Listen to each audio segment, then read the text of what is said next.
Let you go. Hi, Betsy. Where's that Pete out there? Hey, Ed. Hi, how you doing? Good, good.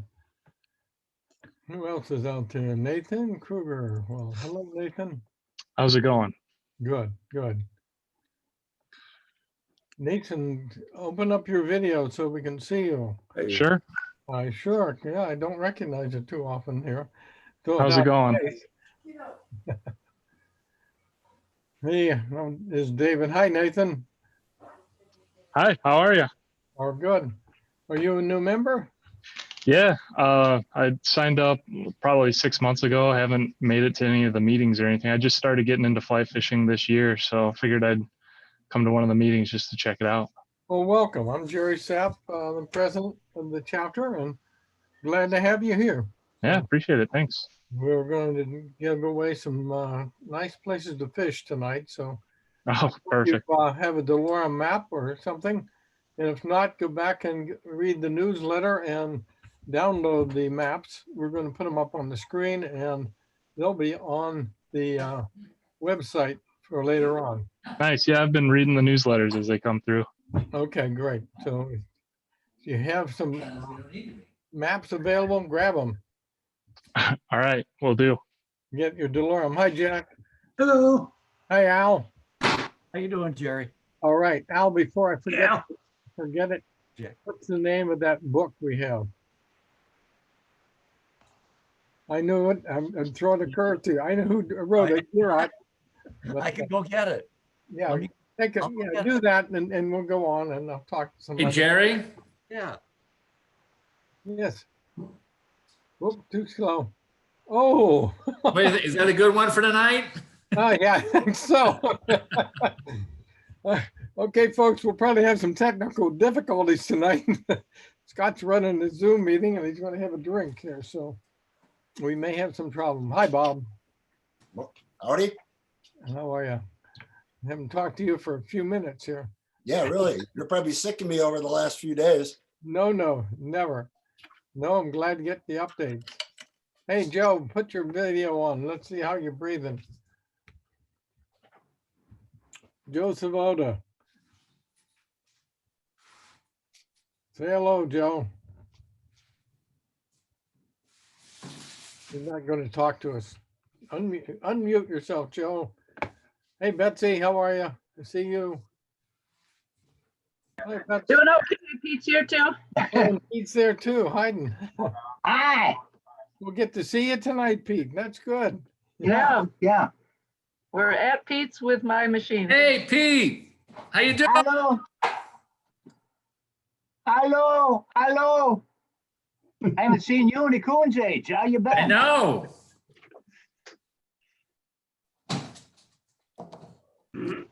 Guys. That's better. I'm getting a gallery view now. I can see you guys.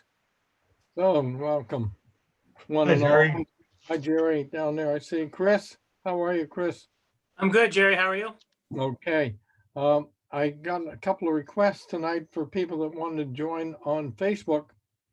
So I didn't touch it. So you're an administrator. I'll let you look at that.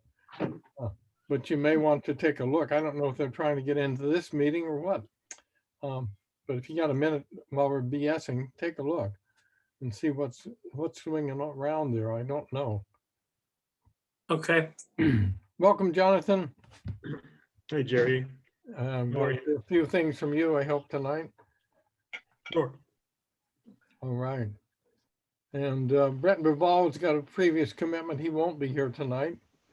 And I'm sorry to say, but he's been doing a good job of talking and communicating with new members. I hope Nathan got something from him, from Brent sooner or later. And he's our vice president. And if not, we'll make sure that happens, Nathan. Send some things out to you. All right, Al, I know you've got the name of that book for Jerry. Here it is, right here. Can you see that? Sometimes. Little glare. It says, praise for dumb luck and the kindness of strangers. Okay. Dumb Luck and the Kindness of Strangers by John Is it garage? Girock or Girock? I've heard it both ways. I don't G-I-E, know. G-I-E-R-A-C-H. Yes. If you haven't read any of the other stories, folks, go and grab one of those books.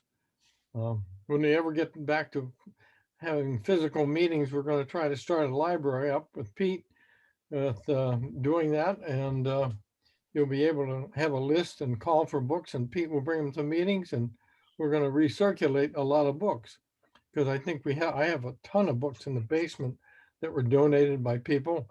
And rather than giving them away just as gifts, I think if we ran a library sort of a deal, it might be more fun. So things that you can't get in your local library. And if you don't have to buy them or pay for them online, it's a pretty good deal. So everybody say hello to everybody you want to say hello to, and I'm going to shut up for a while because I'm going to have to talk a lot later on. So talk amongst yourselves.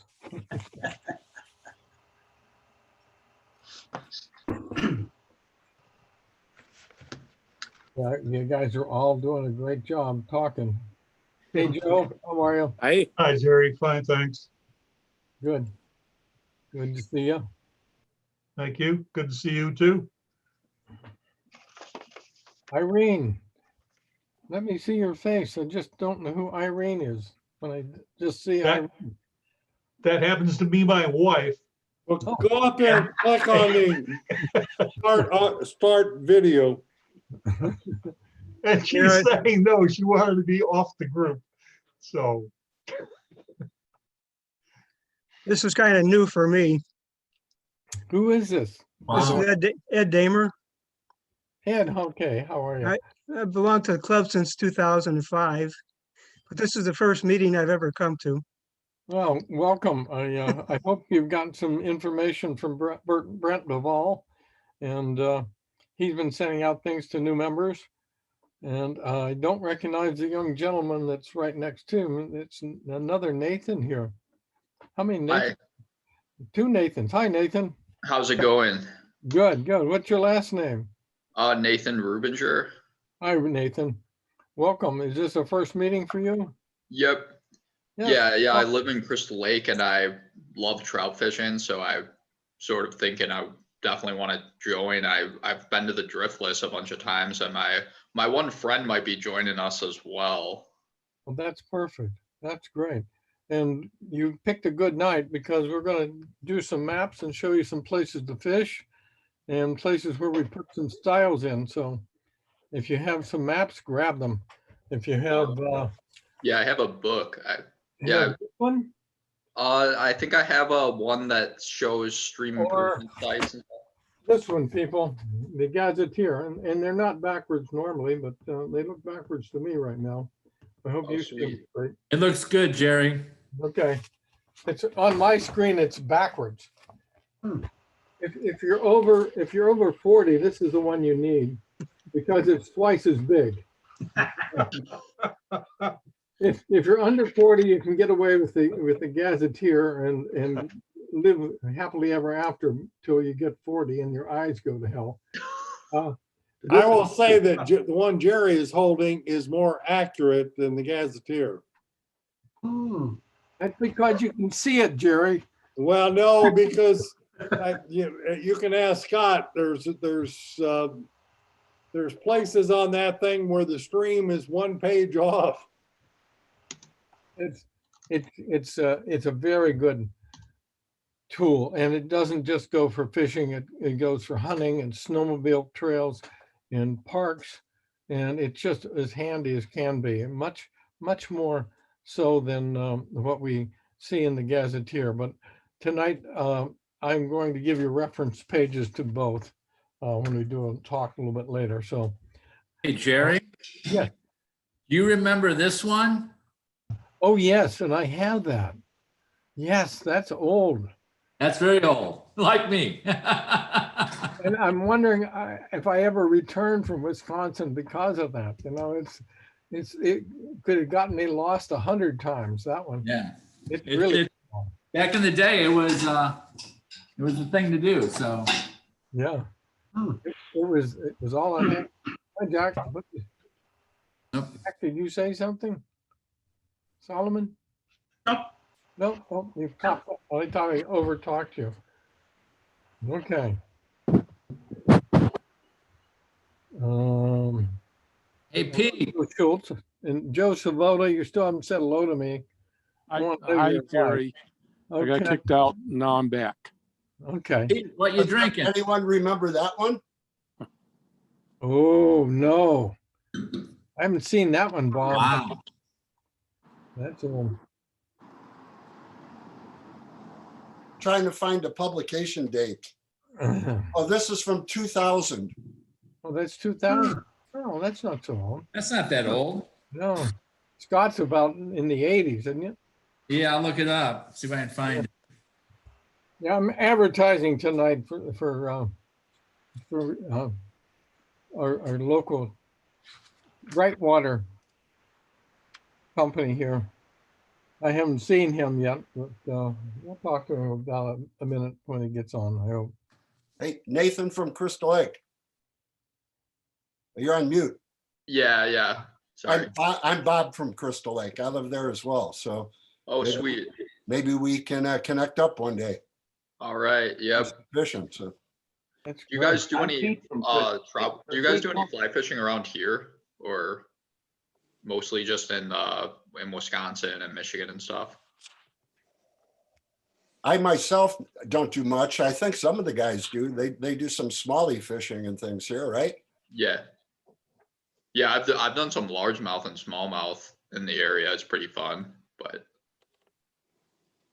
You know, bluegills aren't bad either, just. no. Now we're Yeah, not it's using- fun. Yeah. So if you wanna Are, talk- are most of you guys from the Wisconsin area or Illinois or kind of all over the place? Most of us are from Illinois. Okay. Yeah.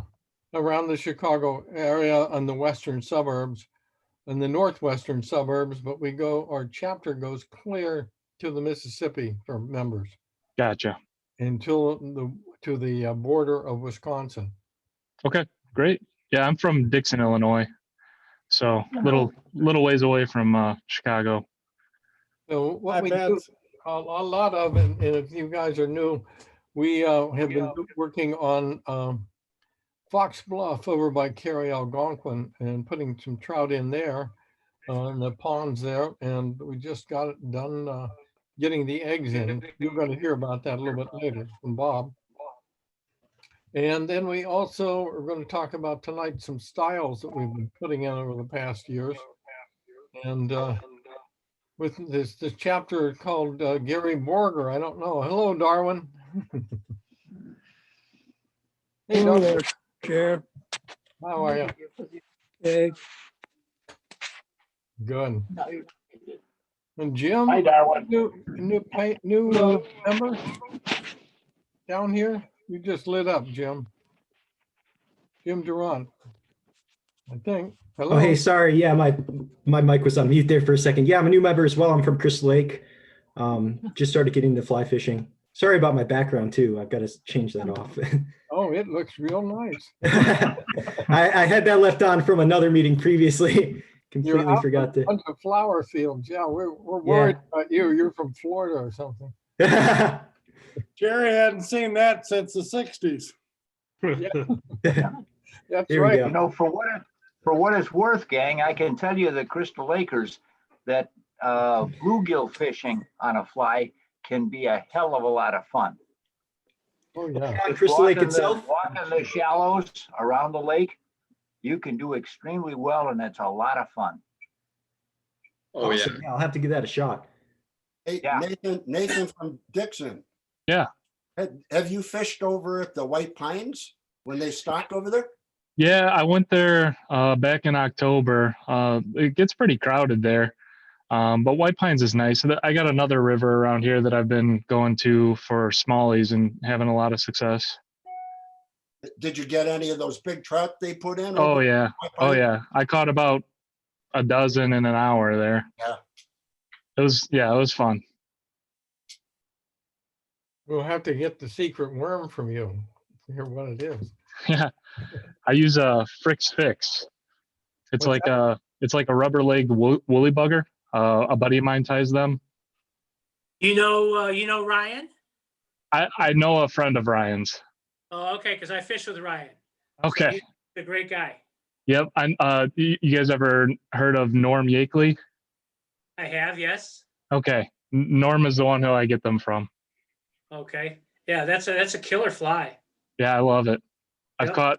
I've caught my personal best multiple species on that.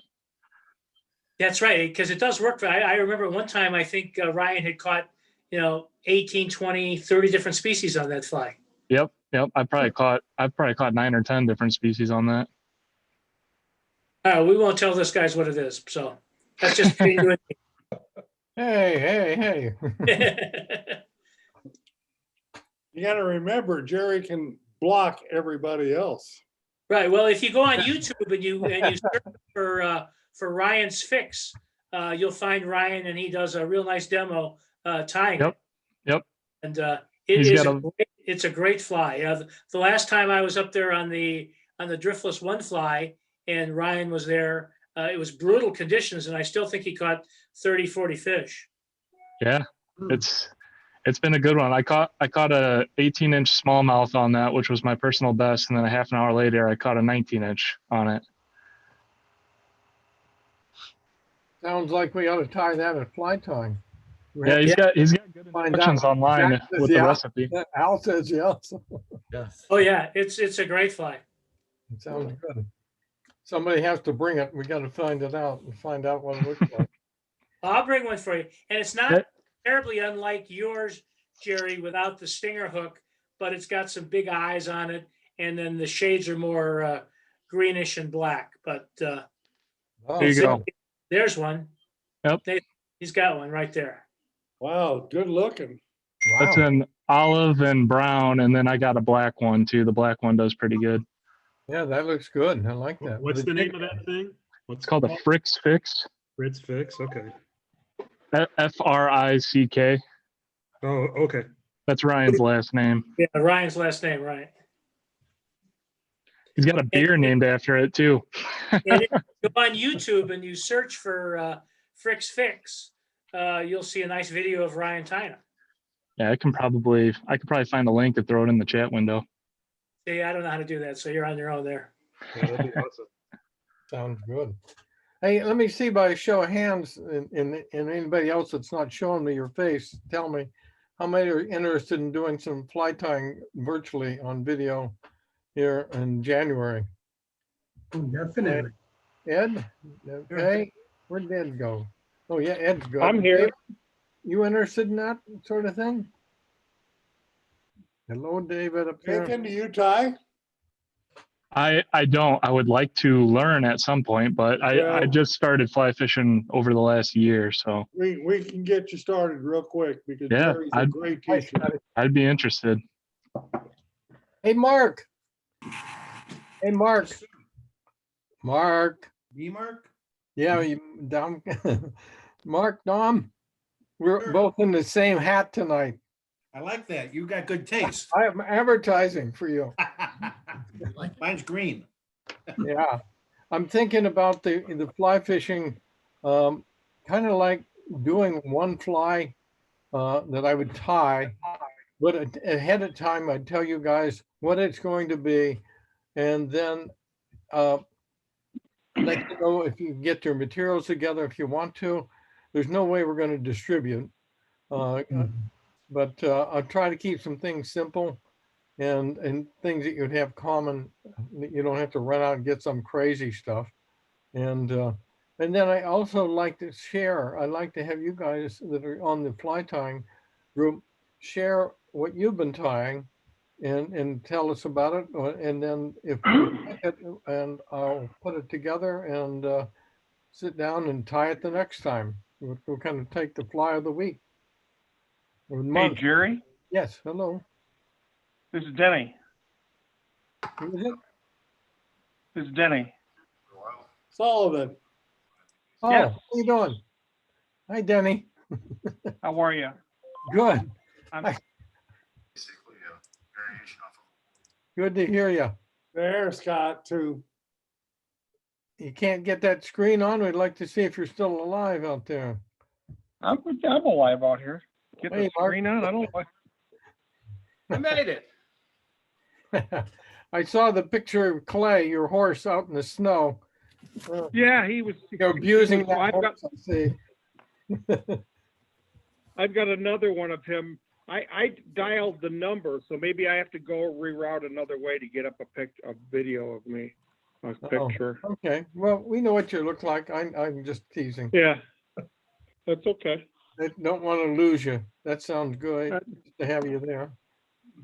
Yeah, maybe I could share a couple patterns that I use out here. Oh, yes, that would be great. Yeah. Yeah, that would be good. I'll be back, Jerry. Okay. I'm going to try to reroute this. All right, don't lose it. Okay. Okay. Hello, Bob. Good Hello evening. there. How are you? Very good. Hi, Gordon. Hello, Mark. You guys are all just joining and trying to keep up with things. Hey, Larry up here, Larry Marsh. We have a couple of new guys tonight. Both of them are named Nathan. And we've already welcomed them. You guys are just a little late to the party. So, and oh, we have one other, and Jim. Is it Jim or Jim? It's Joseph, sorry. Yeah, Indurante is my last name. Joseph is my first, yeah. Okay, I'm sure. If you haven't gotten one of these letters, emails from Brent, I'll try to get him on to getting each one of you a special note out. He just put some out, I know, the other day, and you might even look in your email, see if he has gotten you into it. That would be very nice. What's his last name? Burval, Burval. It'll be Brent@burval.com. Gotcha. Okay. And if any of you guys want to follow us on Facebook, we do have a Facebook group for just our chapter, the Lee Wolf chapter of TU. And if you go in there on that and then ask to be invited, then we'll bring you in. Perfect. Awesome. Yep. Lots of information posted there. And I hope you guys are getting the emails. Obviously, you got the stuff about the meeting, so you got on here. So that works. And that's good to hear. So I just lost Mark. Where did Mark go? I was going to say something to him. So if anybody else is coming in, Scott, are we all up on the screen? Everybody that's here right now, or do we have more people waiting? Scott Lammers. I'm here. Yeah. Do we have anybody waiting? Or are we all? Everybody's in right now. Oh, there's Bob. Yeah, you. Hi, everybody. Hi, Bob. Hey, Bob. What's happening? Hello, Bob. Where's your picture? We want to see your hair. Yeah. That looks great. Don't hide, Bob. Bob hasn't had his hair cut since COVID. Click your video on so we can see. Everybody There he reach is. up there in the left corner and click, start video. There he is. Yep. I need a haircut. There he is. Didn't even get a trim yet, Bob. Yeah. I haven't. I want my shot so I can get my hair cut. For the new fellows, Bob is our past president, and he decided to leave and go to Colorado and miss all the good Wisconsin fishing. It was the worst decision I ever made. You're starting to look like you're partaking in that Colorado lifestyle as well now, you hippie. Yeah. Doing your roll your owns. You can do that here in Illinois now too. I can grow my own ear. Well, that's right, you can. It grows wild in the driftless. Yeah, Yeah. you can grow it in Michigan too. Yeah, don't tell him, Mark, not yet. We can tell him later where to find it. Well, Let's see, we should have, I have, Al knows where a whole field of it is. I know, you showed me. Last time I was up at the Driftless, I came across a real nice patch. Wow. What- And he stayed there all afternoon. Are you guys talking hemp? Yeah, Probably. Ask again. No, this was private land with a private little patch, so I don't think it was leftover hemp. I think this was somebody cultivating for personal imbibing. Jerry and I came over some of that over in the Fenimore area. yeah. Where?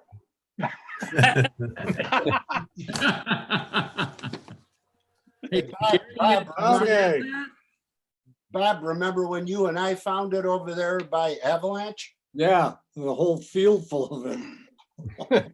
Yeah, well, here's a little story for you guys, is one of my high school buddies, Greg Small, who some of you know from the fall outing, is he had a farm that he and his brother had in Wisconsin in the early 70s. Now, you can guess what their cash crop was? And Ethanol. he said they would go to the bank with like wads of cash, and everybody was doing it in Wisconsin. And remember that thing about $10,000? They're supposed to report it, Right.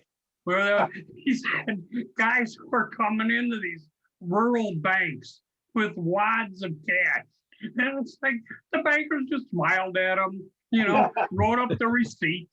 It's like, like nothing. Can you see this picture?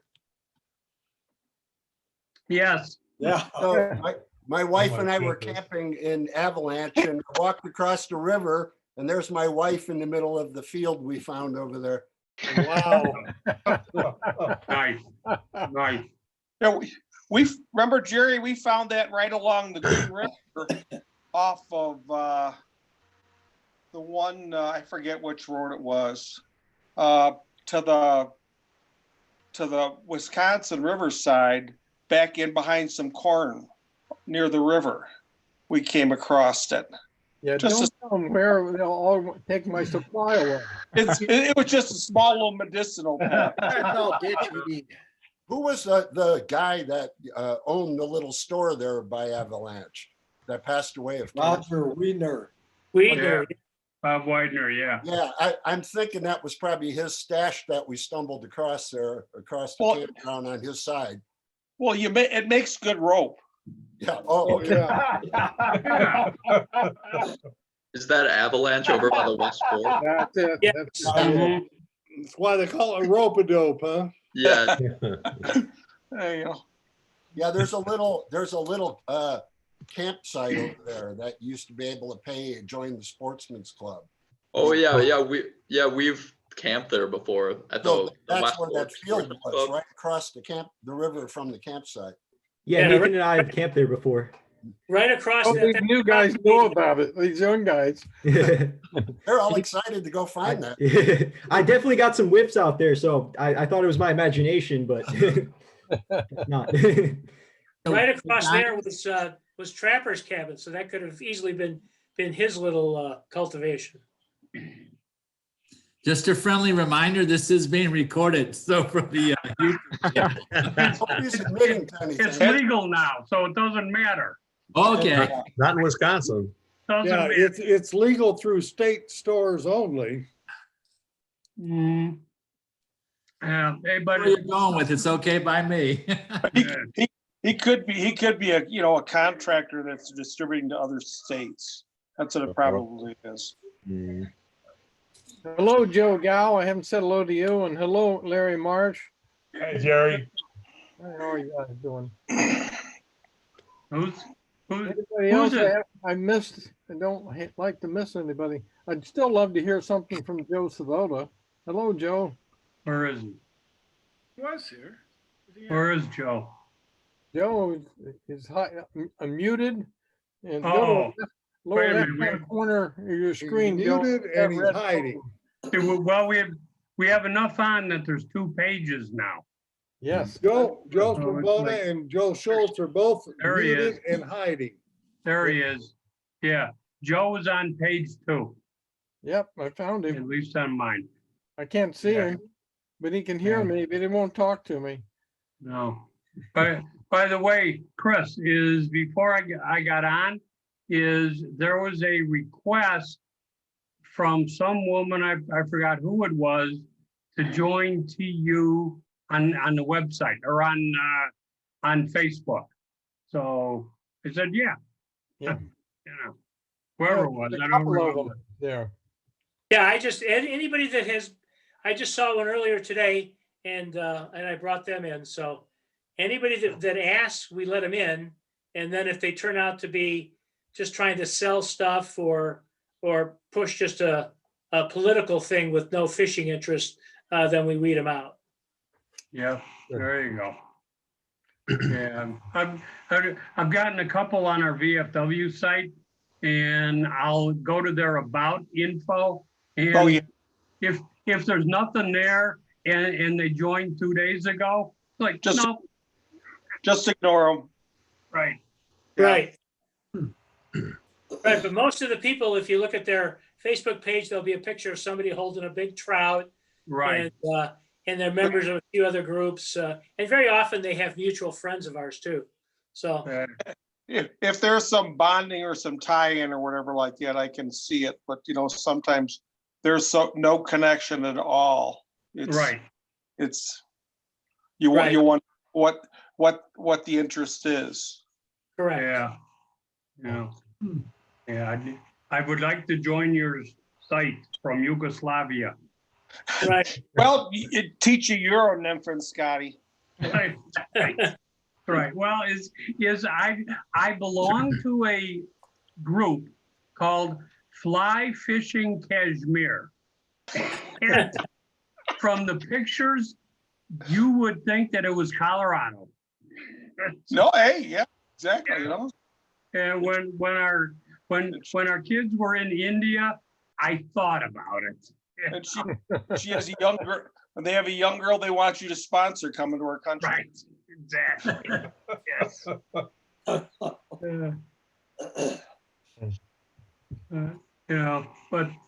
But the way it's going between the Pakistanis and India with Kashmir right in the middle of it, I was like, nah, but it did look cool. All right. I'm looking over here at Joe Gal and I'm looking, he's standing in a stream and I wondered if it's a little wet there, Joe, where you're standing. Huh. I got my waders on. Okay. In the spirit of it all. Yeah, Yeah. that's great. Larry, up there, you need more light on you. We can barely see you. You're looking a little like a ghost. You turn the light on. There you come. There you look better. Sometimes. Oh, You can unmute Larry. I wish he would do that and say hello. Well, for you younger fellows that are just joined and new fellows, this first half hour is brought to you by Buttermilk Biscuits. So actually, this is just the first half hour in our meetings. We always have nothing but BS and camaraderie, and they bring out some pizzas. Normally over at the Village Pizza in Carpentersville, but Joe's fishing now. nice. So Nice. Pretty warm up there in the driftless, Joe. this may be this is normally the best part of the meeting. So when they have this, is more stuff gets done in the first half hour or 45 minutes, depending on what happens that night, than anything else, because we learn more from one another. Well, And that's what's happening tonight. So I'm glad you guys are finally talking on this thing and going back and forth, because it's more interesting that way than me yapping. we're just trying to drown you out, Jerry, so you don't talk all the time. Okay, I'm fine. Do that, please. I get dry. I do. FYI, I do have my net about done that I'm going to send to you for the auction. Oh, great, Debbie. And it worked. This one's it's all walnut and poplar. It's like 5 laminations on the hoop. So it really looks good. So I can't wait to see it. Thank you. And thank you very much. I'm just waiting for the bag to come in to attach to it. Okay, So, sounds perfect. We're caught going in to the get that auction going. We're going to talk about that in a minute or two. First of all, we're going to start the meeting. And if I can read this, I found something on a tag of a Christmas ornament. I don't know where, let me see if you can see. You can see it. Okay. Yes. This is the back of it. And it was a fishing Christmas ornament. It said, fishing isn't just the thrill of a tight line with a strong fish on, but a sport that teaches patience, respect for the environment, and gives an insight into the value of life. That's profound for a Christmas ornament from China. Yeah. Yeah. Came off the back of a fortune cookie. Yeah. I mean, somebody maybe has read that somewhere else and China stole it, but I thought that's quite worth sharing. That's really a kind of neat thing. It beats mine. Probably one of those Tibetan monks. You know? Yeah. Some philosopher. All right. That's a lot deeper than my statement would be.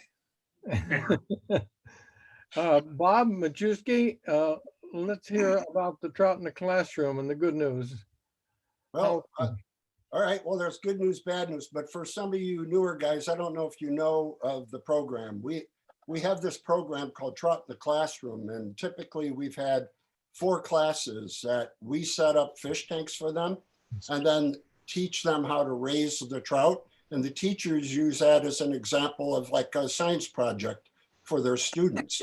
So they kind of nurture the fish, get them hatched, and at the end, in the springtime, they actually take their students on a field trip where the fish are then entered into the water. They actually place them. There are 2 locations that historically we've done this, and one is called the Kinnick Wildlife Area, which is out just to the east of Rockford, and brown trout are typically put out there. Our newest program is in Cary, in the Fox Bluff area, and there we are putting brook trout in.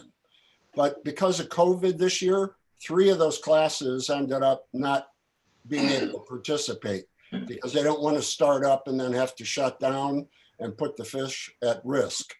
But the class out in Belvedere decided to go ahead. She got permission to do this, and her setup is in a greenhouse, which is separate from the school, which is why she got permission to go in and be able to monitor this program. So that said, we've ordered the eggs, and they came in about a little over a week or 2 ago. I was not able to go and deliver them, so Jerry did, the 2 Jerrys did, and they went out there and set them up in the tank. So what's now happened since then, they've all hatched, and but there was a little bit of a catastrophe. What we really didn't know at the time was we got more than double the eggs that we typically would get. In years past, we've got 1,000 eggs to put in these tanks. This year, they sent us 2,400. So when they were put into the birthing baskets, we think some of the eggs were smothered and they weren't being able to kind of bounce around enough and get the oxygen and things they needed to hatch. So we lost about 1,000 of them. But that said, we have about 1,000 or better that did hatch, which is way more than we've had in the years past. So even with the catastrophe, we've got a lot of fish that are going to be hatching out of there.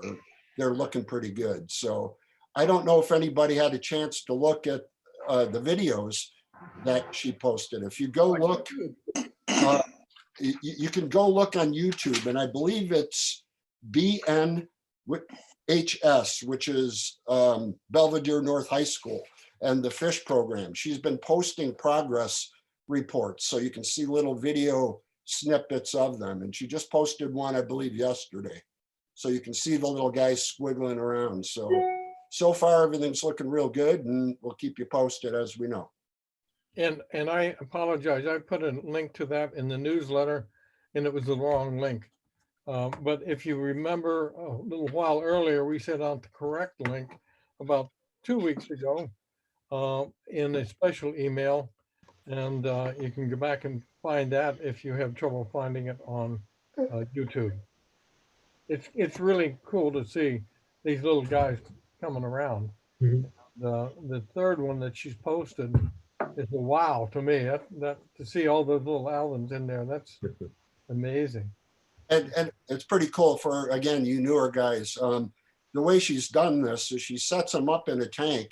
She has the tank then the water, the effluent, if you would, as the fish get bigger, there'll be fish poop, right? It gets pumped onto a hydroponic table. And she's then using that stuff from the fish tank to help feed her hydroponic table where she grows veggies and things. It then gets refiltered, rechilled, and then put back into the fish tank. So that way the water maintains a constant temperature and level of cleanliness as well as it goes through that filter system. So it's really a neat system. So it's kind of neat just to see the size of this tank that they're going to go into. They're in a smaller tank now, but it's a 250-gallon hot tub shape and size tank that they're going to be living in the rest of the year.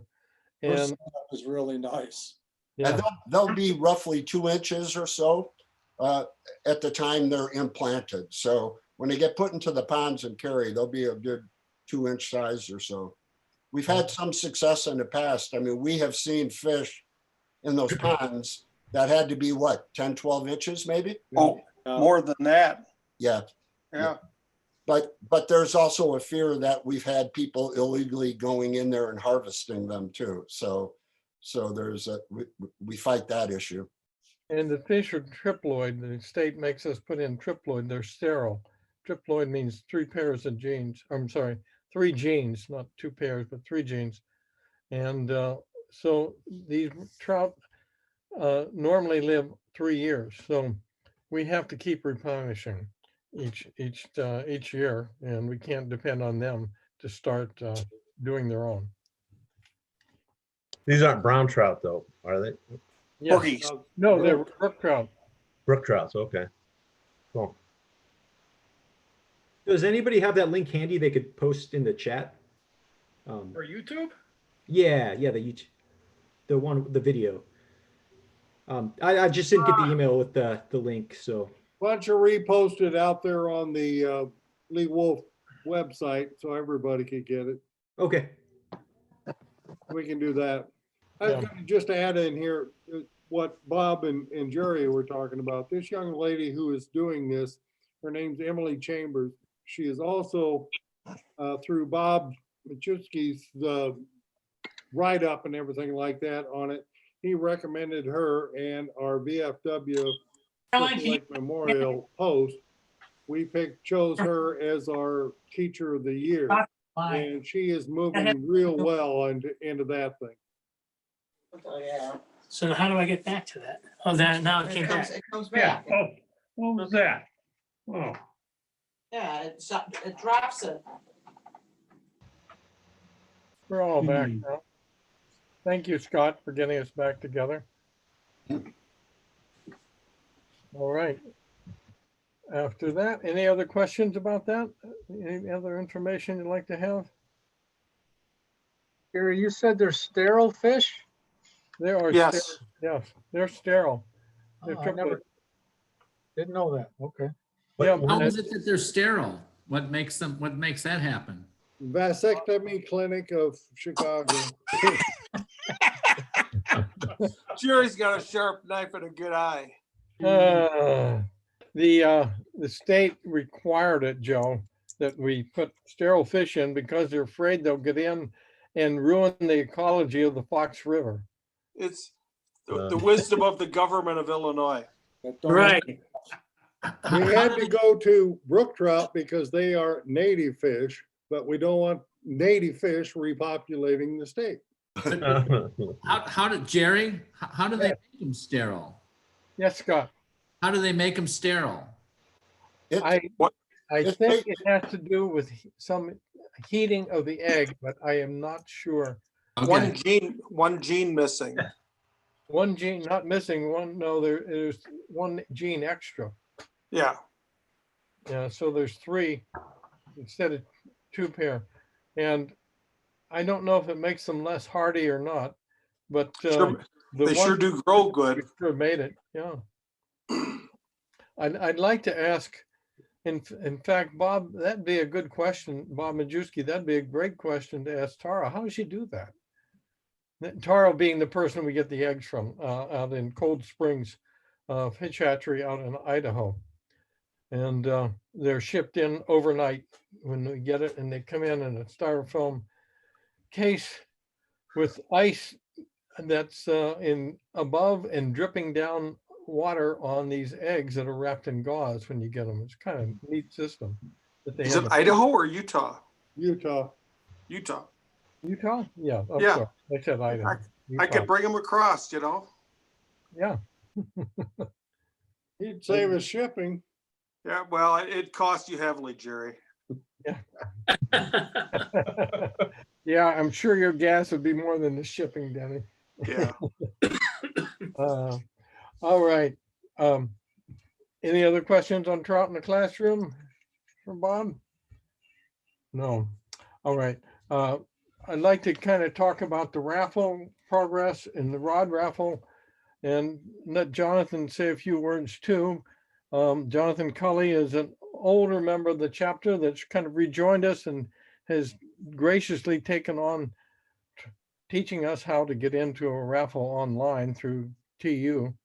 And he's learning as well as us, but he knows a lot more than we do about it right now. So Jonathan, if you'd say a few things about what's going on, and then we can talk about how we want to do this and get some opinion, I think, from the group.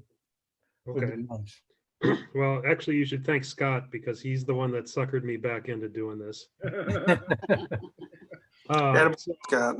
So yeah, due to the COVID situation, we had to cancel the winter banquet and fundraiser, which is where we make a lot of our proceeds for funding our conservation programs. And I guess sort of luckily, TU National is now providing an online platform for setting up fundraising events. So Scott's the one that got me back in here, and we've met a couple times, and I've worked with the platform that TU National has set up, and set up like a local instance of it for the Lee Wolf chapter.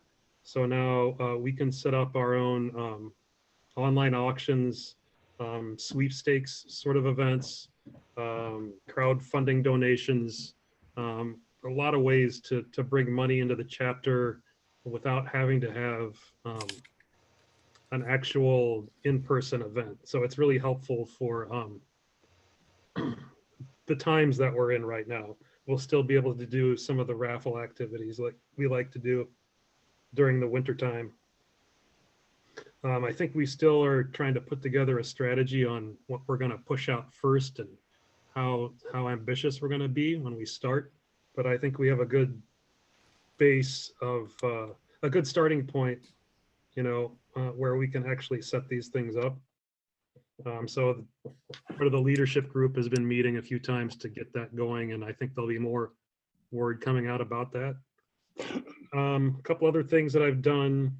You know, we've got the Lee Wolf, there's a Facebook public page and also a group that is where you have to request access to get in.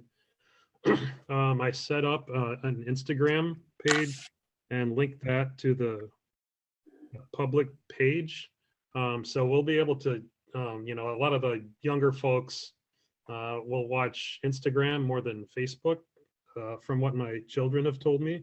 So we'll be able to use that to cross post between Facebook and Instagram, avoid double work and make sure that everything gets out there to all the platforms we want to support. And I think we'll find it good for advertising, you know, pushing membership, and also to drive contributions into the chapter. That's what I got, Jerry. Oh, okay. Thank you. So I have heard also about the Winston rod that's been so delayed this year. It's 3 weeks away from being finished. Tom Farrar called me or sent me an email and showed me a little bit of a picture of it. And so far it looks beautiful. That's going to be a raffle item. And we're going to have a regular rod raffle like early this year because it's last year's rod raffle. So we'll probably be doing that in January or February, getting you ready for fishing season. And we have Jerry Ward. How many prizes do we have on the list? 38. What's that? 38.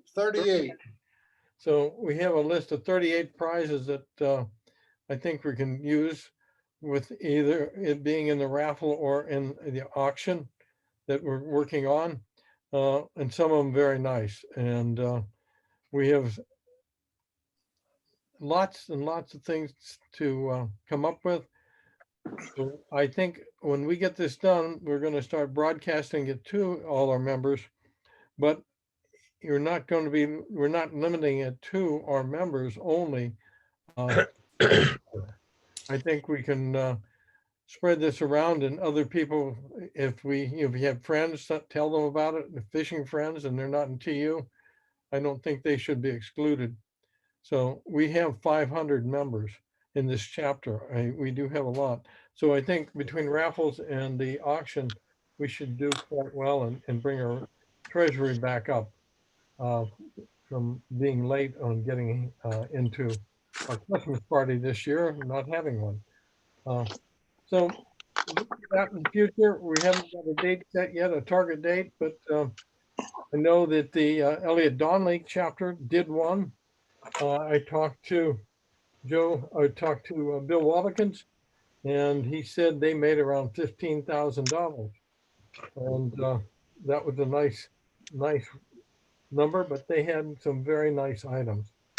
We're not far behind, but we don't have to buy anything. They were buying some things and lost money. They thought more than they wanted to on the price of the item. They had 10% charge on an $8,000 trip to Patagonia, but they had to buy it for $5,600. So they said they didn't clear as much as they thought they would on that. After the $800 went to the platform because they charge almost 10% between the Stripe sale. Stripe's taking 2.5%, and then the platform is what, Jonathan, 5 or 6? For an auction, it's 4.9. 4.9. Okay, close enough. Yeah. So it takes away, but as in years past when we did a mail out raffle, it cost us about 20% to do the mailing of what we got. So because of the stamp cost, and when you send out 500 stamps and do all the letters, all the printing, it took a percentage off the top too. So I think this will be less. So I'm looking forward to seeing how this goes, and I hope you all get a chance to participate and take a look at it. I hopefully we'll get this going between January and February sometime soon. So any questions about the raffle? That's probably a good time, Jerry, because things are really dead then. So yeah, people have a lot of time to mess around on the internet and look that stuff up. Did you guys figure out about taking pictures and descriptions and all that? Jerry has done the Excel descriptions, and he came over and we took pictures, and he's written up. I don't know if you're finished writing up yet or not, Jerry, but close, right? Yeah, I sent it to you this afternoon. It's out there on your email. And I didn't get a chance to look at it. Yeah. I will, but thank you for doing that. Yeah, we got the pictures, we have the descriptions, and the next part is we're going to come back with that to Jonathan and have a meeting of the raffle people and see where our next step would be. And if anyone has any suggestions, I appreciate it. Let me know. If you think we're doing something crazy, I want to hear about it. Or Just- if you have anything to add to our list, Yes. please tell us. Something to laugh. Yes. Yes. Yes. Can I ask, is this a regular raffle or is it an auction?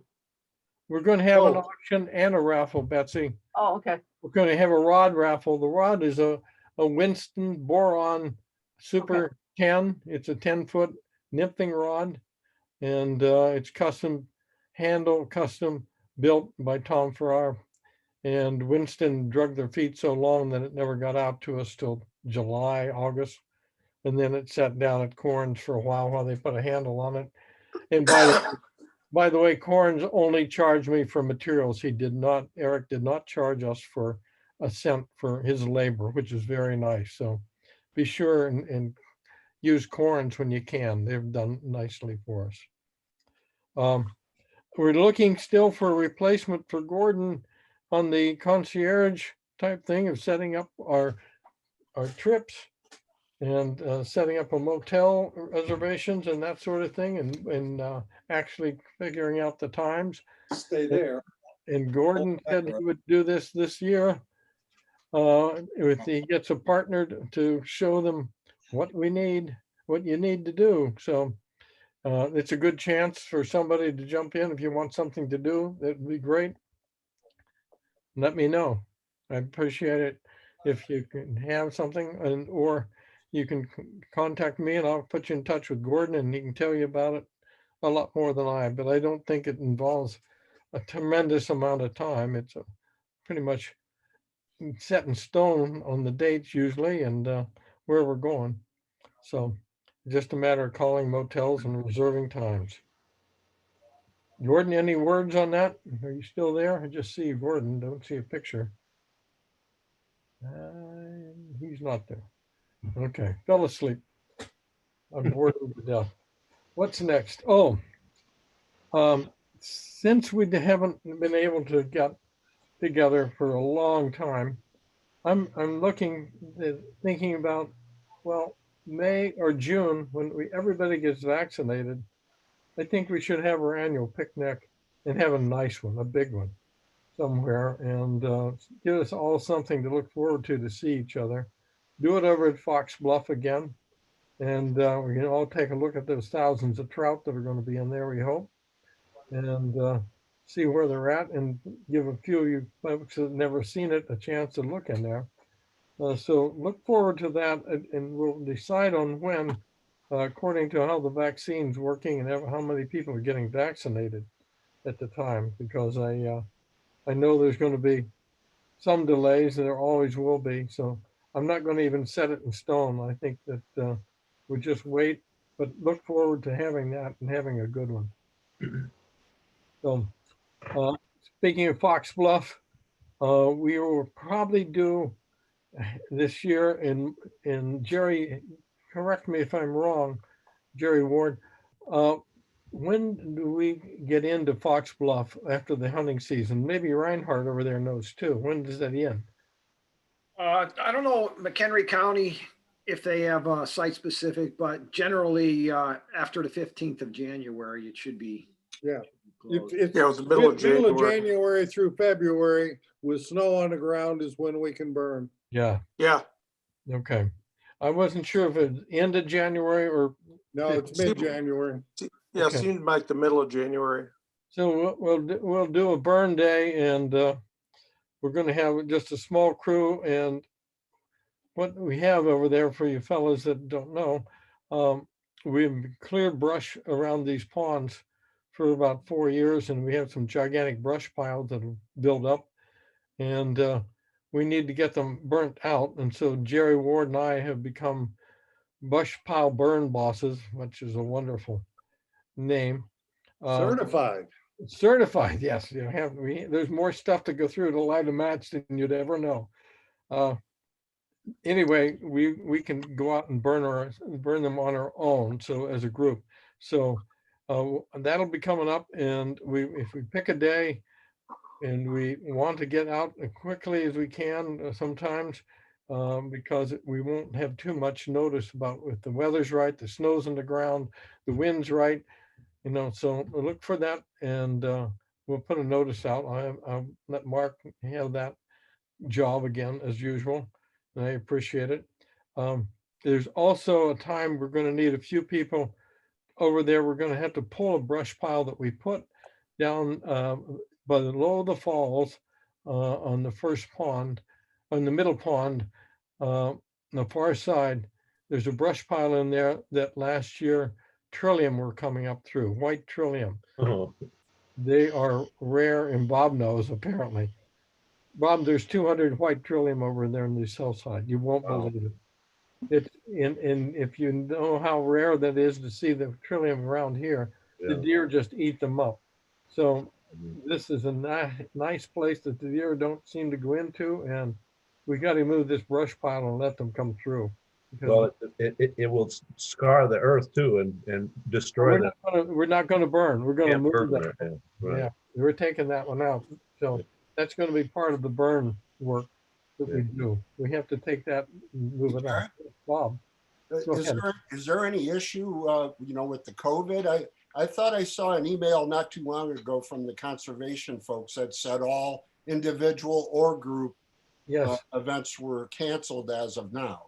Yes, and she said, you know, she's changed this thing about 4 or 5 times, and you can do a couple of people, and then you can do this or that, and so we're just going to have to pick it and do it individually or together. We'll see how it goes, Bob.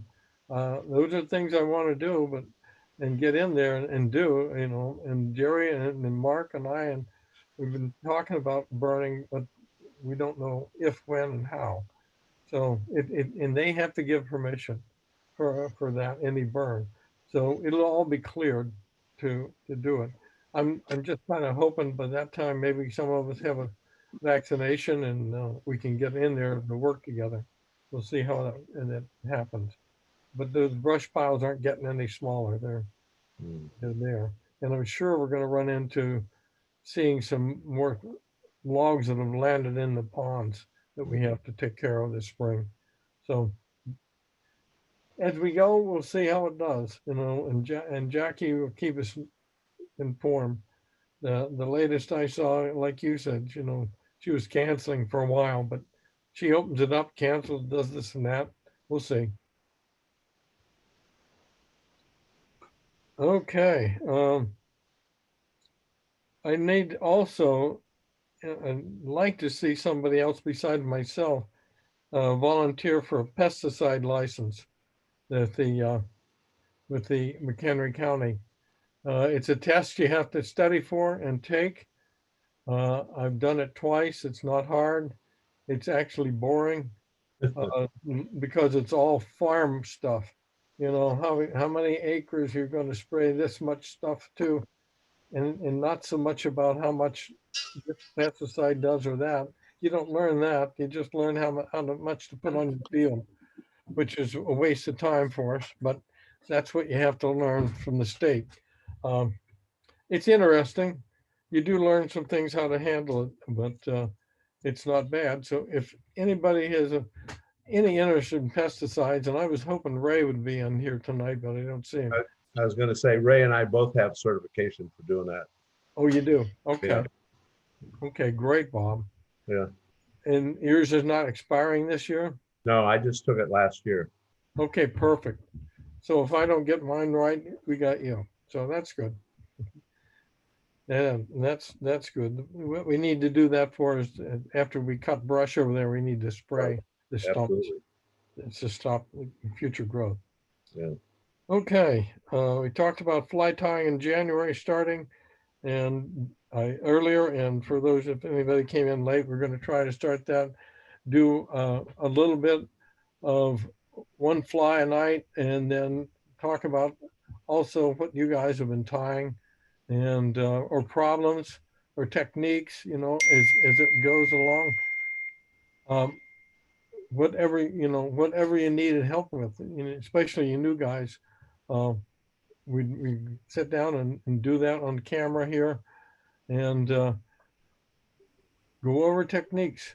That we'll be glad to do that, and that won't be a problem. So if you want to spend $500 or more, Jerry and I have a great outfit for you. we have one of the prizes is a traveling fly kit with a Renzetti vise with all the stuff you'll ever need. It's all in one kit, and it was left to us. And John Mason died, and we got this from John, and it's organized, it's beautiful. Think about it, anybody, or tell your friends that want to start fly tying, or into anybody that you know that ties. This is going to be, you got to come see this and look at it item to really appreciate it. We can't list it all. It's impossible. It's way too much stuff. Jerry, this Yeah. thing is the size of a carry-on bag, you know, on the thing. Literally is that big. And when you start going through it, it's got a myriad of pockets in there. And it's got everything. It's got beads, hooks, you name it. It's Feather, got, tackle. yeah, I was going to say it's got capes, it's got saddles, it's got fur, everything you could ever imagine needing for fly tying, it is already there. Yeah, somebody built this, so you don't have to go to Cabela's. No, this is bigger than Cabela's. Jerry, on that note, if somebody would be interested, I've come by a entire elk cape, the entire cape. If somebody'd be in need of some elk hair, I think I can fill the bill. Put that in the box put some in the box with the net, and I'll distribute. Okay, I mean, a whole elk cape. Oh, Whole cape. Oh man. What'd your truck look like after you hit it? Oh, so no, I didn't touch it. Actually, it was a swap deal with the taxidermist when I had my pronghorn mounted. He said, "You want this?" I said, "Yeah." So I happen to have it now. Oh, great. That's great. All right.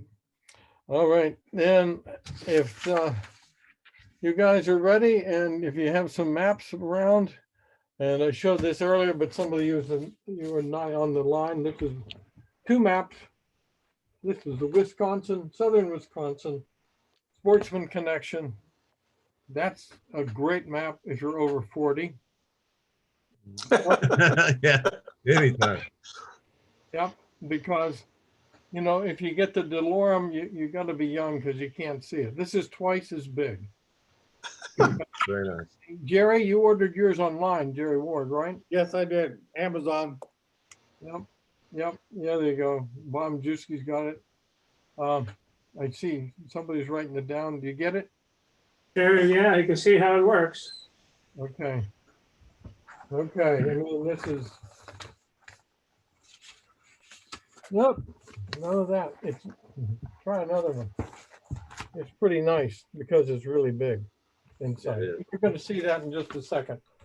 So I'm going to start sharing my screen with you and see what happens here. Okay.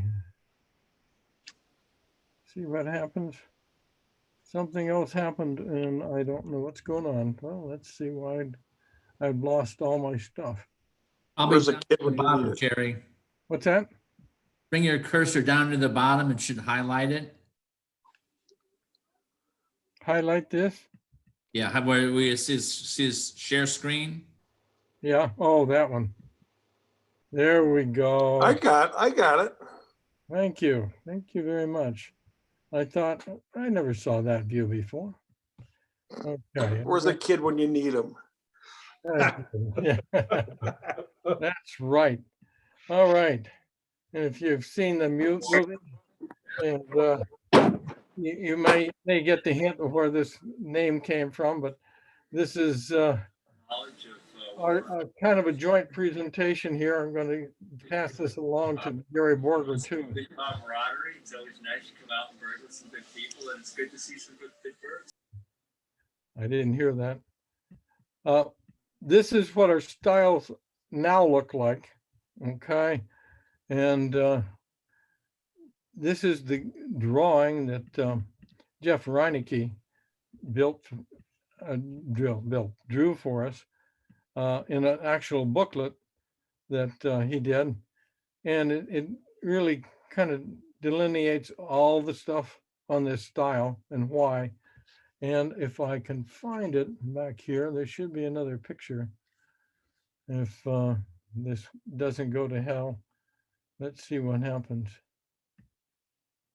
Yeah, here we go. There was the first one we did. That's the very first one. That was the first idea. We got a picture. I got a picture from Duke Welder, and Duke said, this is kind of what we'd like. It was similar to this. And so Mark knows that we carried this about a mile or half mile back into nowhere, across through a stream that was almost in flood, carried all these posts, all this stuff, and hand dug this with post hole diggers and put this one in. But what you should really notice is what's behind here. See this? This is the stream going here. And it comes out here and then it comes back and loops backward, back over against that hillside. This is a really neat place. And nobody hardly fishes it. This is on the Bad Axe. I'm going to show you that in just a moment. Hey, Jerry, we're still seeing your PowerPoint presentation. Yes, I'm going to come back out of it. I know that. And Okay. that's what you should. I didn't want to lose it. I just have a few pictures that I didn't have a chance to get them on PowerPoint when they did it. So No, we couldn't see your pictures. you couldn't see the picture? No. Oh. Okay. I'm sorry about that. I'll try to do this then at the end when I'll take the PowerPoint off. Okay. And remember that we're going to look at that spot on the Bad Axe because it's a neat place. So in 2016, we started this out, and we joined forces with Gary Borger a little bit later because they wanted to do some styles too. And we bought a post hole digger because we found out it was cheaper to own one than rent one. And if you saw that, and you didn't see it, so the first style we built didn't have what's called a calf keeper in there. And it's a swinging gate that I came up with because I looked at that one and I said, calves are going to come through here. So the gate closes to keep calves from coming out. You can swing it open and walk in or come out, but the calves can't figure it out. So Jeff drew the booklet and things have come along a long way from there. So the first are on Upper Newton Road. These are the first two we did. And they're north, to the north of Upper Newton Road, which is this area down here. Let's see if we can bring this up to you. Here's Upper Newton. Here is the Duck Egg, if you know where that is. Most of you do. Sophia, it's up there. This is County Y. And this is 56. And over this way, right here is Viroqua. So you come across Y, you drop down, and that's County O. That's why that O is there. And you hit Upper Newton Road. Right after the bridge on Upper Newton Road is a walkway back. And you come into the stile. The first stile is here. You've got all of this bend and it probably comes back to here. It's a really good area. It's an Amish farm, and that is a hidden gem. Now, the last time I was down there, the gentleman that had it had put some no trespassing signs around there, but he doesn't want you walking up the hill a little bit to his place. So you do have an easement along the river, and you have an easement coming out towards a trailer that's out here. So if you come out and look at, you'll see a trailer that's here. That was done the first time. Streamer territory. Eve, when the end of the day we were doing the stiles, he fished and caught 4 or 5 trout, didn't he, Mark? You remember? Hello, Mark. Okay, Mark? Oh, there I am. Yeah, yeah. Just up from the bridge he did. Yeah, Mark Reinhardt, yes. So here's the page. If you have your atlas, this is page 110 or Delorum 40. And then you see these little annotations. They're on the mark. That's how you find it in this section of that page, 3B. 3 being this way and B being at the top, I believe it is, or reverse. That's what those two things mean. Next one was 20. No, we shouldn't jump that far. Let's go to 17. All right. So this is 2017, page 110, and page 40 in the Delorum Gazetteer. Okay. And I'm going to swing this over a little bit and bring this in.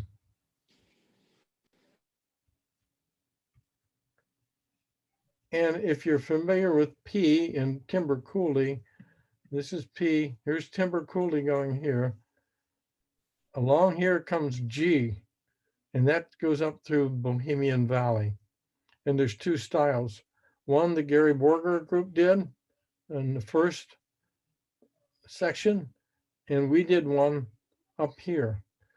If you go on up to where this other road joins, and I can't read it right now, there's an awfully good hole that used to be in here. Since the flood, this has a whole section that used to be my favorite piece of water in the world. Doesn't look like it anymore. The stiles are fine.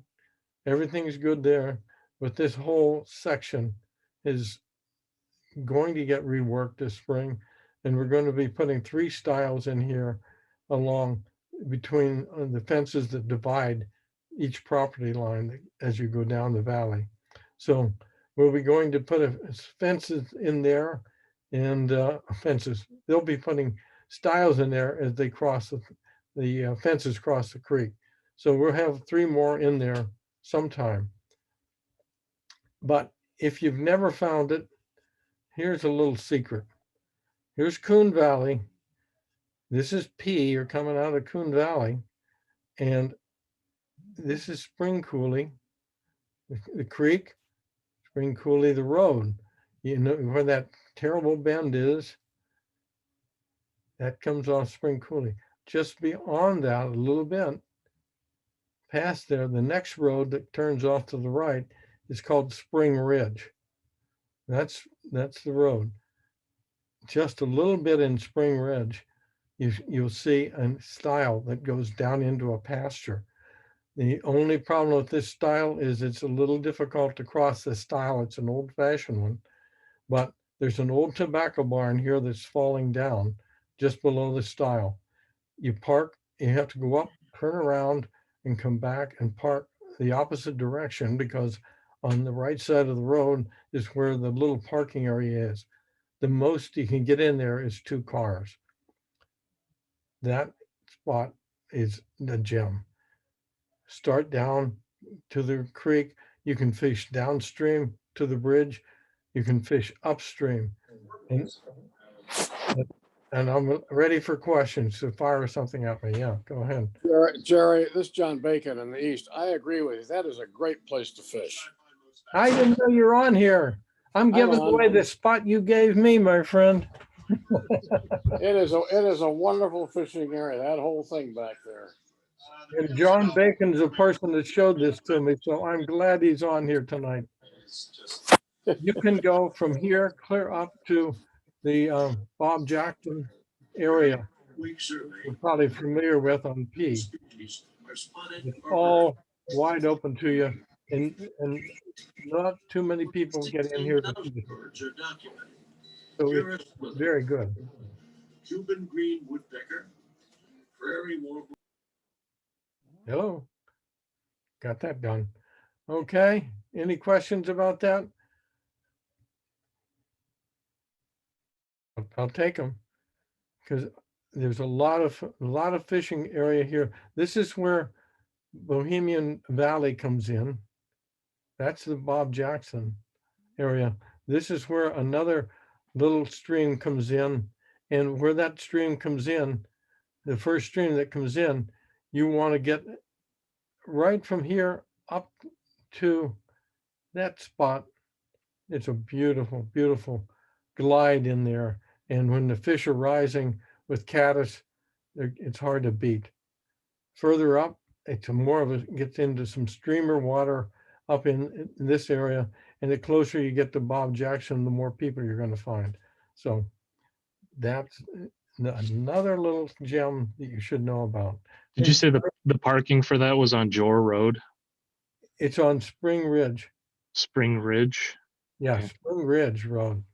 And it's, you're going to go in, turn around and come back to park because it's on the side of the river that you park closest to the river. There's no parking on the opposite side when you pull in. You see the stile, and 9 chances out of 10, there won't be anybody there because not too many people know that this is up here. Occasionally, and there are cattle in here. It's always cattle. Early spring, not so much. But later on when the grass comes out, yes, there'll be cattle here. Never had any trouble. Very friendly cows. Even the bull stands and watches you fish sometimes. So, did I say bull? I'm sorry. There is one occasionally, but never have seen the trouble from them. And if you keep on opposite side of the extreme, if they're around, you're in pretty good shape. So that's Bohemian Valley. Also, we did one that year on 2017 on the Little Lacrosse. You remember that, Becker? Way up north of Leon. It's south of I-90, and it's not on this map. And I don't think I'd waste my time up there. Is what I put a note down here. That spot was just, I think, a waste of time. But we fished it, but it was so muddy that day. I hope it gets better some other times. All right. Hey, Jerry? Yes, Bob. Yeah, that one style that Gary Borger chapter did, that first one, did that hole that we fished that one day get washed out, or is it still there? No, it's still there. Okay. Yeah, actually, when they did it, Ray, I don't know his last name, just know his first, that owns the place, he didn't like it, and he put a board across it to keep the calves in, and you couldn't step across the stile. You had to step across once he did that. So I came along and made it go zigzag so you could put 1 foot on one side and 1 foot on the other side to get across it. But sometime we should come back and put a swinging gate in there because I think that's really one that needs it. But that was done with posts, like I'm going to show you later on here. We've done 4 stiles on Billings Creek, 2018 and 2019. There were the first 2 were up here at Oriole Avenue. Now this, to orient you, this is Ontario. This area here is Wildcat Mountain State Park. Hillsborough is over here to the right. This is 33 that comes in. You come in 33 and you go up to here to Z. So this is it, comes in 33Z and up right through there. You're going to see Billings Creek. This is a gem too, and it's somewhere. John Bacon, I don't know if you've ever fished this up way up here, but boy, did you miss it. It's good. Oriole Avenue is across right here. It comes in, and I don't know the other, but there's a crossing here. There's a bridge here at Oriole, and start down and go downstream from there. And if you go down out of that stile, you're going to see, first of all, a great big hole under the bridge. Don't pass that up. That's always good in there. And if you go down and follow it along to the left, you'll have to cross the fence, and then you'll come through some nice territory and come back out again, across the fence again, and be back in the pasture. If you I'm sorry, if you stay to the right. If you stay to the left, you can walk straight down through here. This has all been worked with lunker structures, and they're older structures. They've been there a long while. That area fishes very well in summer. It's all pasture. It's either horse or cattle. This year it was cattle. I like it better when it's the horses. They're more interesting. But come September, August, July, this is Hopper City. And mark that on your maps to come fish that. Crickets work good too. What's that? Crickets work really good too. Yes, they do. Al knows about it. Al's been fishing that. Al Falcon fished that. And some of the guys that have did this style with us up there, they know. The second one is about a mile down Z, and we did that in 2018. And it fishes, it's close to another bridge. Jerry, you might remark that Ontario is very good camping too, if anyone wants to go up there and get under the canvas right up in that area. Yeah. And we also found the Driftwood Inn Motel in Ontario. It was really good. We had good accommodations there and very clean. So this area from here back up is better than from here down. Downstream is not improved. Upstream, there's a little bit, but it's all cornfield. So I would fish this in the spring before anything gets planted and you can't get around in here. Late August, forget it. The corn's just so high, you can't deal with that. So if you move downstream, you're going to come to the Ferry's family farm, which is they have a sign out that they're raising Angus, I believe, on Billings Creek Angus farm. If you're going to fish here, and we put the stiles here and here along this, stop in and say hello to Paulette and Earl. That's their request. It's not like you're asking permission. They're asking you to say hello, stop in and tell them who's on their property, because some of the best fishing is right behind their house.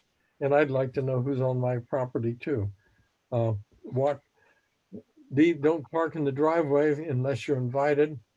Come back to where the stile is and come in and come walking up right past the back of the barn and near the house. There's some really neat rapids in there. And from here to here is probably about a half mile. And you can actually go on back down, clear down to where it crosses P again and get into some interesting territory. The Wisconsin DNR re-rocked this in 2020. And Mark, how was the fishing after they re-rocked it? It was a lot better after they did the work. Oh, I know when we did the stiles, I think we maybe between all of us, we only caught 1 or 2 fish. But after they did that work and them rock bends, the fish are just sitting in there. They're there. That was at the end of the summer there. Yes. What is the couple's names that you mentioned who own the farm there? That's Paulette is the lady and Earl. Oh, I see it. Okay, gotcha. Last name is Ferries, F-E-R-R-I-E-S. Awfully nice folks. They're pretty much retired farmers. The son and grandson do a little bit of farming on the property, and they'll be around too. But they just like to have people stop. And if you knock and you don't get an answer at the back door, run around the front door and knock, because they don't hear the back door so much always. But they're glad to let you fish, and they're glad to know, they really want to know who's on that. So that's page 112. Hey, Nathan, did you know that you can print this off? Jerry, when he sent this, you could print it off if you want. Yep, I got a copy of it. I'm taking some notes in my Google Maps. Okay. Okay, great. All right. Here's another one we did in 2018. This is Trout Creek. near Barneveld. So for some reason, I don't have this very clear and I apologize for it. But here's Barneveld, here's 18. Okay, you get off of Barneveld, you got to come in, turn, and go back the way it came, and then double back the other way, sort of a Z. And this is County T here, okay? That you go down out from under there. I want to check, make sure that's T. Yes, it's T. You're coming down, and the fishing area is pretty much started all along here. This is all fishing area, and there's brookies up along this area, and it gets a little bit cut bank and undercut bank, and it's not easy to get through, but you can do it. Where the stile comes in, there's another road that comes in from the right, and I can't read it here, but you won't miss it. It's out in an open field. There's pasture here, and up here, this is a flood dam. This is called a dry dam, and out of it comes a tube, and there's a big hole at the bottom of that dam, a tube where it splashes through. If you come in and if you fish up, keep walking up to the dam and fish that tube. Don't miss that. But this is not a high volume stream, so I would fish it in the springtime or in the fall when the fish come up to spawn in here. You might find better fishing there than the heat of summer. There's another, I wrote this good hole where it crosses below the road crosses the river, the stream below that stile. You'll see a culvert, and the culvert is not right on the level it should be with the stream. So it kind of drops in and makes a boil hole. You'll find fish in there too. If you're there in the springtime, and John, yes. I was commenting, everything, I talked with the fish biologist, I forget his name right off the top of my head, up there at the one, I don't know if it was the icebreaker, I think. And he was saying everything about Trout Creek says it should really be good. He said, Brad Sims, Brad? Were you talking about Brad Sims? No, some different name. It'll come to me in a half hour probably. Oh, okay. But he was saying that everything says it should be good, but it's a tough one to fish. You know, it's I mean, you have to work pretty good on Trout Creek. It seemed like. So it's a tough one in the summer with all the grass. Jerry, is Trout Creek the one that has the very deep banks cut? Yes. Cut in there? Yes, it does. Yes. John, the one you and I actually looked at to do some restoration in, and they said it's done. Remember? Yeah. It's almost looked like it's been channelized almost. Yeah. At some places. Yeah, when you get down below this hole here, below the stile, there's another road that comes in, and you come across to here it is right here. You can park in here and go on down in the springtime. The weeds are down enough you can do it. That's a place to take some streamers and throw in the springtime. There are some big fish in there. I've seen them chase my streamers, but I haven't hooked one yet. But it's worth a trip if you're coming down to fish here. Take a trip on down to where downstream, and you'll see where the bridge is where it crosses across the bridge here. Take a walk down in that field, and it's hard walking. I wouldn't recommend it if you have any trouble walking, because it's a lot of stubble and blown over weeds that happen to be there. But you might find a treat there at times. Hey, Jerry, was this the one where we saw the nesting pair of eagles? Yes. Yeah, Yes. that's what I thought. Yeah. Yeah. Where the ground was real mucky. Yeah. Yes. Oh, yeah. Yeah. Where the water came up in the hole. Yep. It perked out at about 10 inches. Yeah. Yeah. Yeah, we put the stile in and it floated back up, I think. Yeah. It almost did. Again, if you're looking page 138 in Wisconsin Field Atlas and 34 and 4D in the Delorum, those are there. This will be here and posted if you want to look at it again. 2018, we did 2 stiles here on the Blue River, and we started out.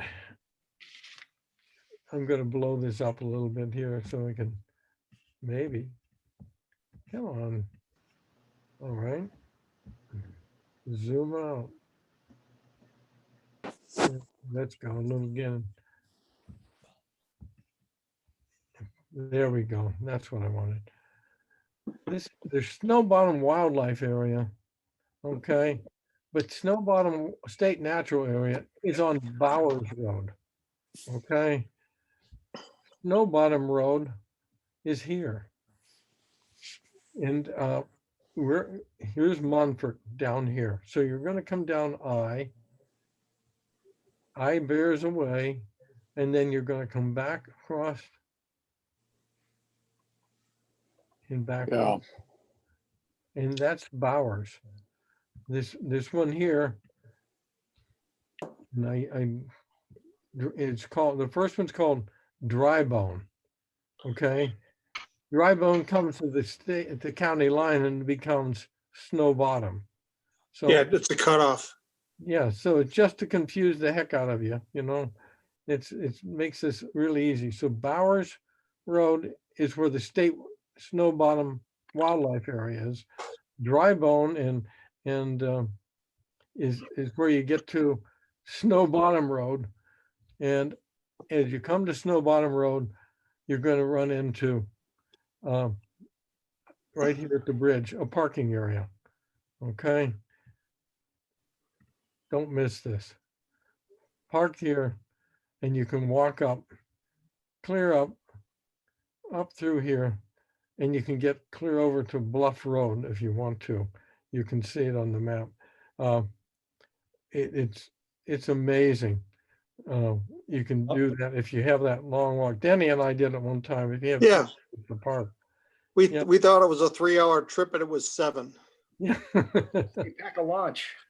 Yeah. Well, we got distracted. We were busy fishing. Yeah. So this is Bluff Road right here. So from between here and this is a long walk, but it's from here up about into here. It's it's bluffs and cliffs and rock formations in the river. There's boulders that have rolled into the Blue River, and they're worn out on the bottom and like mushrooms on the top, some of them. It's amazing. It's beautiful in the springtime. In the fall, it's gorgeous. Lots of trees still on there, and it's all pastured, except when you first go, or the first, quarter mile probably. Yeah, about that far. Yep. And there's pasture.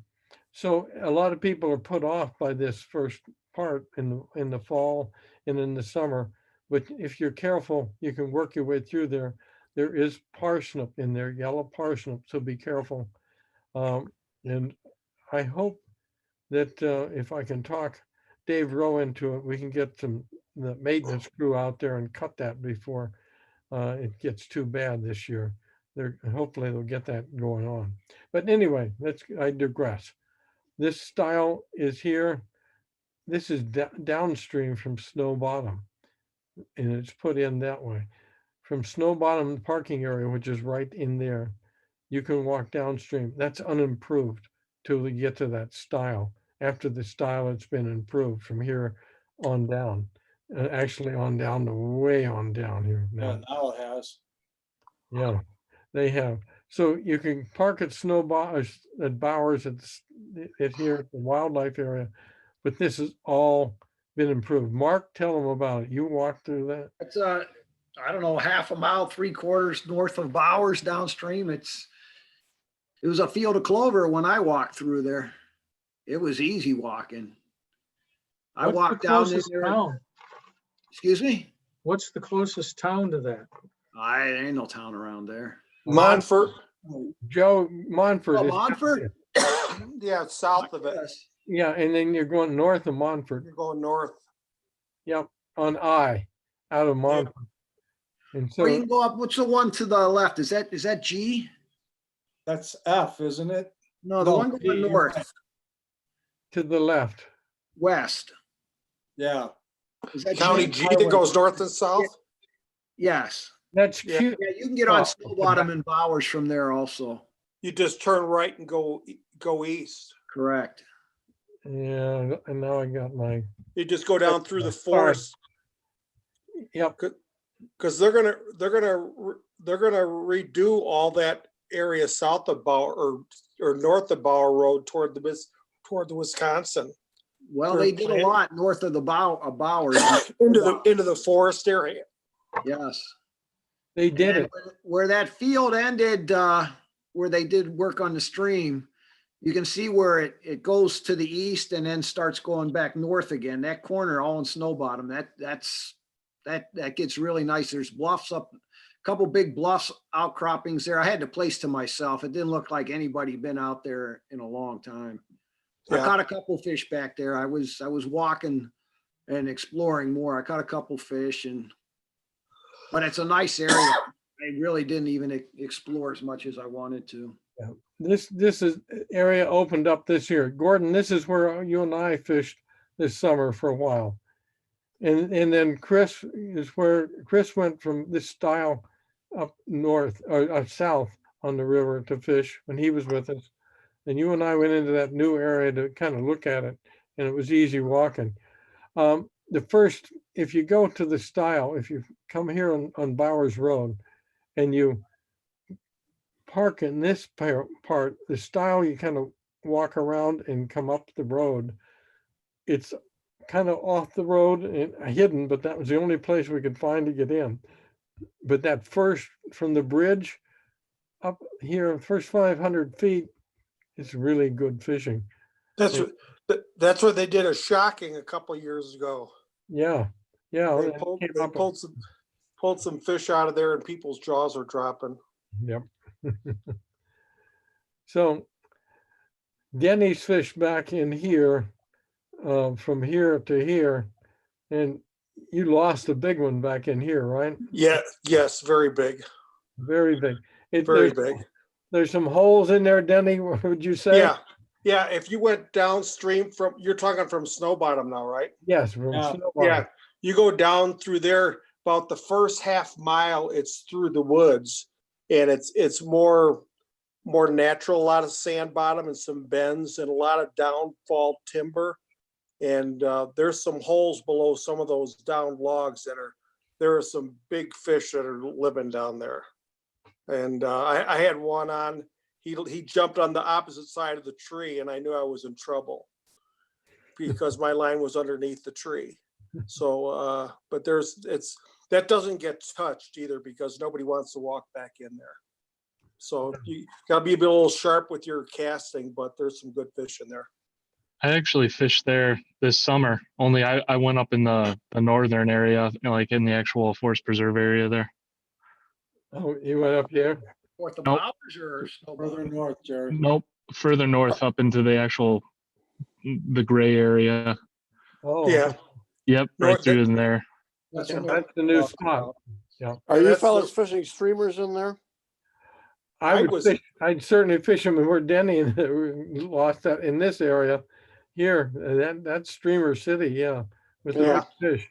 Up in here, if you're going upstream from Snow Bottom, a lot of good nymphing. I always nymph up and then come back. When I walk back down, I throw streamers downstream ahead of me. And that makes the walk go quickly. I don't spend much time, and it works out nicely. What would Bob be using? Pheasant tail. What would you be using, Bob? Beadhead flashback pheasant tail. Size 18, huh? Size 18. What is that? He's got a market on them. They work out here too. Yeah, I know. They work everywhere. They work everywhere. But Tim Fraley is the president of NORA chapter, and NORA chapter is the chapter that has done all this work on the blue. They've gotten it done over the years, through a lot of years.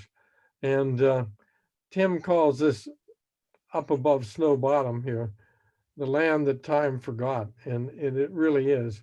Go in any season, you'll be happy. In summertime, you'll have shade and you won't see as much of the bluff work. In the springtime, you'll see there's beautiful bluffs and beautiful scenery to look at and wildflowers. In the fall, the trees are gorgeous. There's some birches up in there. It's pastured after the first quarter mile. It's all pasture. The cattle are up in the woods, and you might hear them crashing around. It's not some Bigfoot coming for you. It's a cow up there. If you don't see cows, they're in the woods. So they're around, and they're no trouble.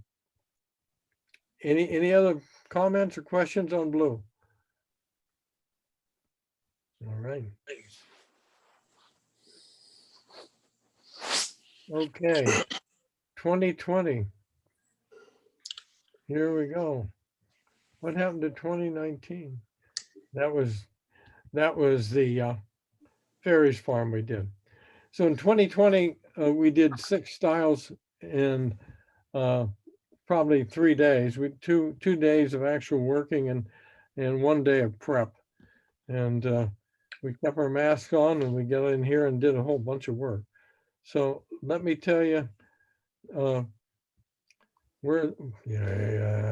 this thing's jumpy. Sorry. Warner Creek. No, if you've figured out Oriole Avenue, Ferries Farm, this is here. Here's Warner. Okay. So again, this is Ontario and you're going out P. So if you're coming from Westby, just follow P. It'll get you there eventually. You little. Okay, let's see if we can open this thing up and not lose it.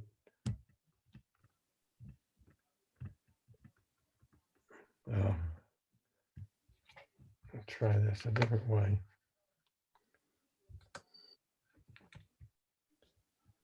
There we go. That's what I wanted to do. Thanks. Okay, Warner, P. And this is a town on P. If you blink, you'll miss it, but it's called Valley. And this is Valley Road here. Okay. And there's the other end of this piece of water is Union Avenue. So if you were watching last time when we had Jeff on, we showed you that drone flying over this creek and seeing this new work. So there's a stile here on Valley. There's another stile along P, you can't miss it. And then there's a third stile inward on Union Avenue. And I think there's probably a mile between that or 3/4 of a mile here, but the stream must go 2 miles of back and forth turning in here. There's a lot of twists and turns. When we got there to put the stile in, Rich Ostoff was fishing a client up in there even before the work was finished. So it must have some fish in it. And Mark will tell you a little bit about it because he got to fish it. I didn't.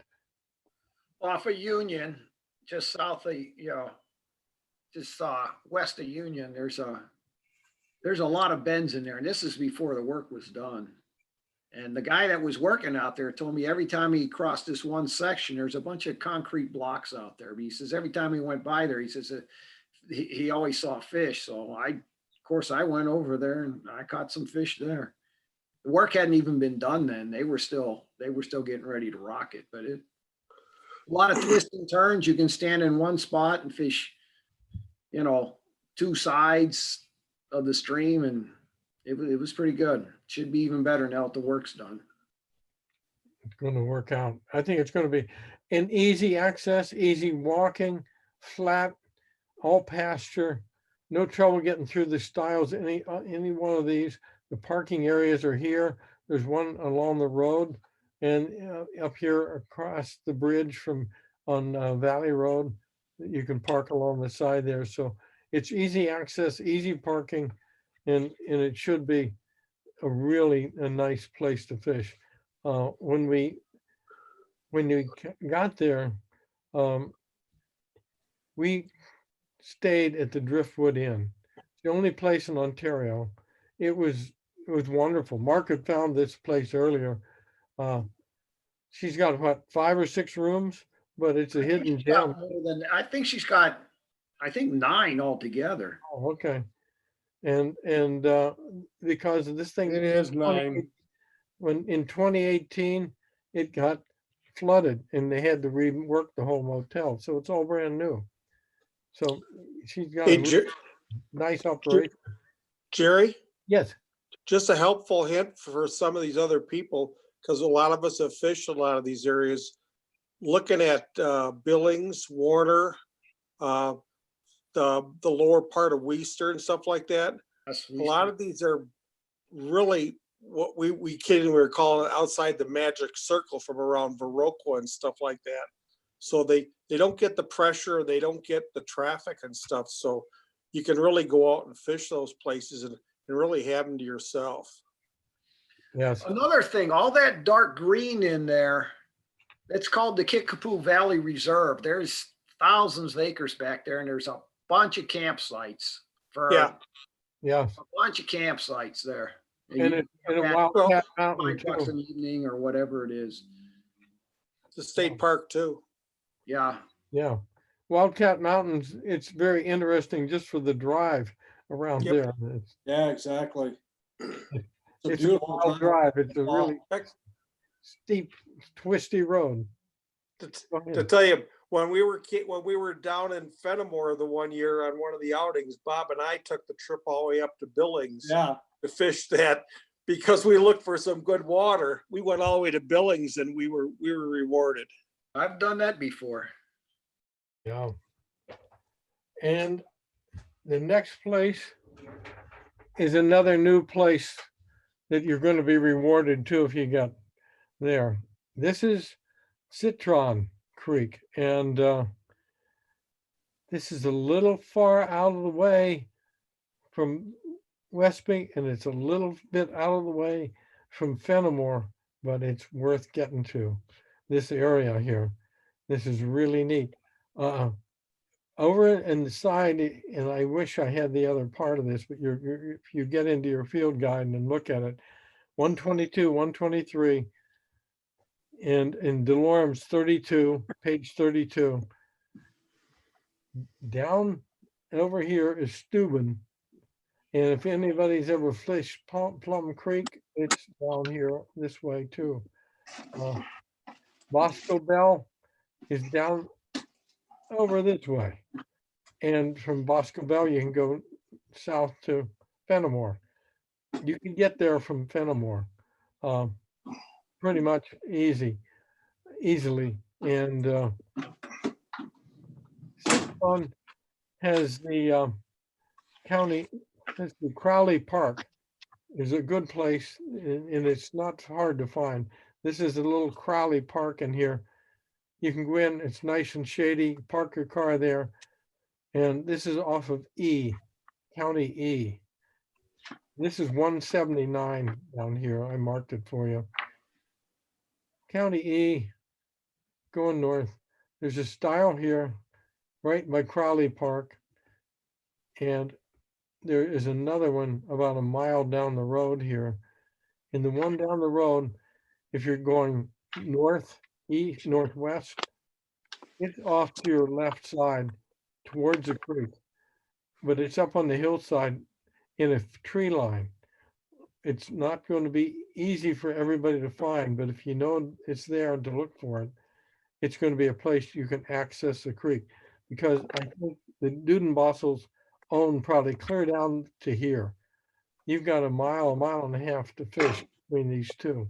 So if you come up to Crowley Park and you find somebody in there and they're fishing, back down the road, go to this stile, and you have to walk downhill a little bit, but this is all open pasture, nice flat open pasture. Duke Welter has been telling me he's catching some nice fish in here. The upper part, and I say upper, the upstream part here has been worked for about from a little bit from where it crosses the road. There's a bridge here, on down to about this far where that end crosses. They've worked that. The other parts have been unworked. So down in here, I don't know what that's going to be like, but I know Duke's fished it. And when Meg was out and fishing with Duke, he took her in here to this area. So it's pretty good. So E and Seneca and Steuben and Boscobel out this way. And Steuben, what's it got? It's a 1-bar town, Mark? Yeah, lose. Huh? Lose. Yeah, lose. That was it. Yeah. And lose a woman. Yeah, it's a woman. Of course he is. Somebody else had a comment, or Denny, were you saying something? Does that flow into the Kickapoo? Yes. Yes. Okay. Yes, it does. It comes Okay. together and flows into Kickapoo. Southeast Okay. from there. Yeah. Yeah. And so along close to where Plum Creek is, if you're familiar with it. Oh, yeah. Okay. And oh yeah, come on there. Okay, Norwegian Creek, the last style we did. I had to go and check it out with the landowner, and the guys were standing around it, and they watched this guy come up over the hill with a 22-inch brown, and he caught it in the Bad Axe, which is right by this confluence here. This is Norwegian Valley. Jerry? Yes. When you come down from Boscobel, is Clear Creek still locked off, or can you get in there? Parts of it are open, John, but not all of it. They do have an access along the road. I forget the road, what road that is going to between Boscobel and Fenimore, but 61. And then yeah, 61, I think. Yeah. Go ahead. Go ahead. Whoever said that. That was, I think it was just 61 that went down through there, Jerry. Oh yeah, it's 61. Yeah. And somebody else was telling me the closer to the river, there's another access right in Boscobel. I've never found it yet, but supposedly good. So that's what I have heard and know so far. So anyway, for reference, this is the Bad Axe up here. This is the duck egg. This is 56. And coming across here is N to come down, and you swing down in N, you get to Purdy. And I think that's, somebody said, well, that's a Purdy view. That's about, there's nothing there, but that's what they call it. So that's about it as far as Purdy goes. And so this is our Norwegian Hollow Creek. This is the South Fork of the Bad Axe, and they come together really close to this. This is on N. And this is where the guy would come up over the side with the 22-inch brown. So the word is from Duke is upstream from where our style is. There's two fences, one and then another in this area. And he, according to him, said, why'd you put it there? You didn't tell us where not to put it. We worked it out with the landowner. That's the way it went. And it worked out fine for us for a while. But come spring, we're thinking about making a cattle guard to take care of this fence that's across the stream to get upstream to where the work was done on Norwegian Hollow and two of the best holes. And we're going to have to make 2 cattle guards. And if you've ever seen on the big green, that cattle guard that hangs down across the stream, it's flexible in the springtime. If you get a high water, it's pipes and the water just shoves it away and lifts up. and the wire line is across and they swing on that. That's what we're going to build it from. I went out the door the other day and started down the street, and my neighbor were throwing 90 feet of 1.5 inch pipe away, plastic. You know where that is. It's out by my wood pile, and we're ready to go for the first one for free. So, Oh, I got more of that pipe too, Jerry. what's that? What's that? I have more of that PVC pipe too. I Is think that it's 1.5, funny? might be 2 inches. I got, I don't know, about 4 or 5 12-footers. Who's that? That's me, Mark. Oh, hi, Mark. Okay, great. And here's the world's greatest looking style crew. This is Billings Creek. Okay, and this is that lower style. And come spring, this is nice like this. Come midsummer, it's all corn. You can't get through too well, but this is nice in here. Okay, somebody That tree back over the, what's that? that tree over the top of everybody's head there, Bob's fishing there right now. Yeah. Yeah. That's why I was in the Yeah, picture. Bob, you caught fish there when we were putting that style. I in. caught 3 fish there while we were all standing around. Yeah. Hey, Al, this is you, isn't it? Yeah, that's Al. Yeah, that's Mark. There's Denny. Yeah, that's me. This is Dale Johnson. I think this is Joe Stanley. And this is Charlie. And that's me. But who's this guy? I don't know. Who is that? I can't figure it out. Is that Eves? No. Yeah, maybe. Maybe that is Eve. Yeah, I think that is Eve. Yes, that's who it is. He just doesn't look right in sunglasses and a hat like that, but that's Eve. And that's before he lost weight. That's what happened. Okay. Let's see what I can do here to get rid of this. And I think I have some more pictures back here if I can get out of it. So let's see what happens.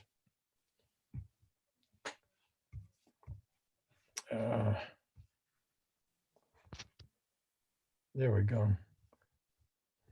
Yeah, remember how much frost was in the ground during that time? Oh, yeah, that was,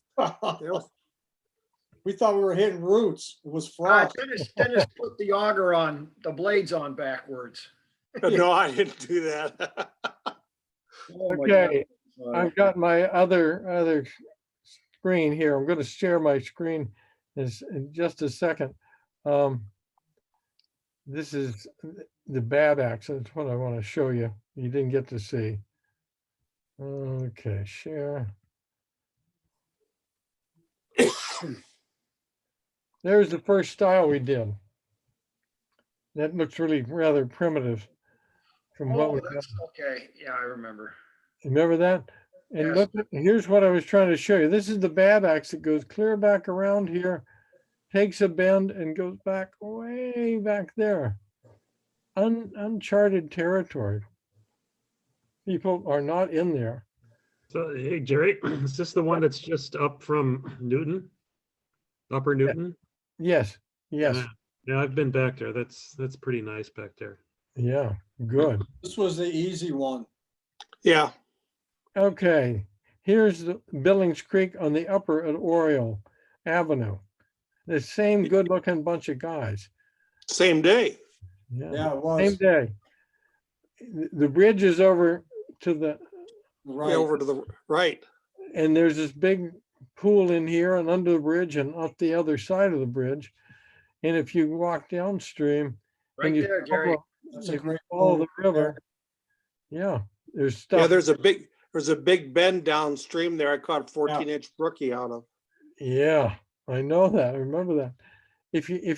But there's this fence here you got to cross, stay in there and go on down. There's another fence. You come back into this pasture.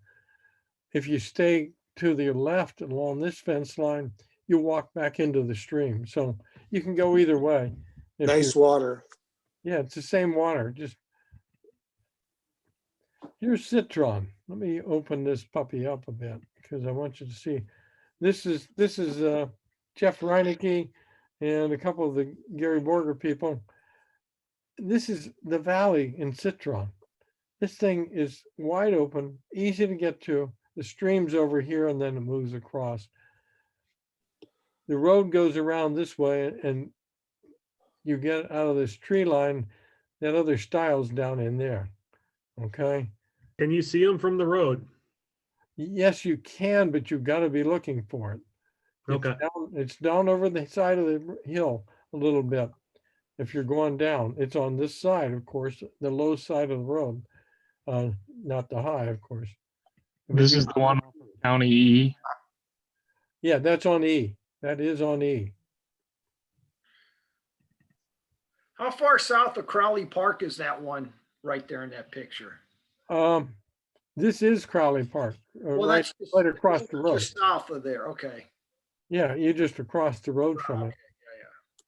Yeah, let's see if I can get out of this one. Because I went upstream from Crowley Park and That's right, you did. I caught a big 15-inch brown up there and a bunch of other ones too. There's Jeff Reinecke and two of the other people from Gary Borger, and I forget their names. That's me hiding there. I thought I had another one. Let's see. Oh, this is at Valley Road at Norwegian, or at Warner rather. Yeah, this is a group. Jerry, Scotty, Mark. Who's back there? Let's see. Hole in the wall gang. Yeah, a hole in the fence gang. Who is this? Ah, God, who Oh, is it? is that Al? I think that's me. Yeah, that is you. It's hard to tell with mask. You don't normally wear that hat. So that's us. So what the funniest part was there. When somebody was asking Duke about these stiles, they said, what's the acronym here for, what's this PUSH stand for? And I said, please use sharp hooks. So if anybody asks you, it's please use sharp hooks. And that's all she wrote for me. So I'm going to stop sharing here. That's a lot. It's a lot of valuable information you gave. Well, it'll be recorded here and you can get to it, or you have the map and the website to dig out and take a look at.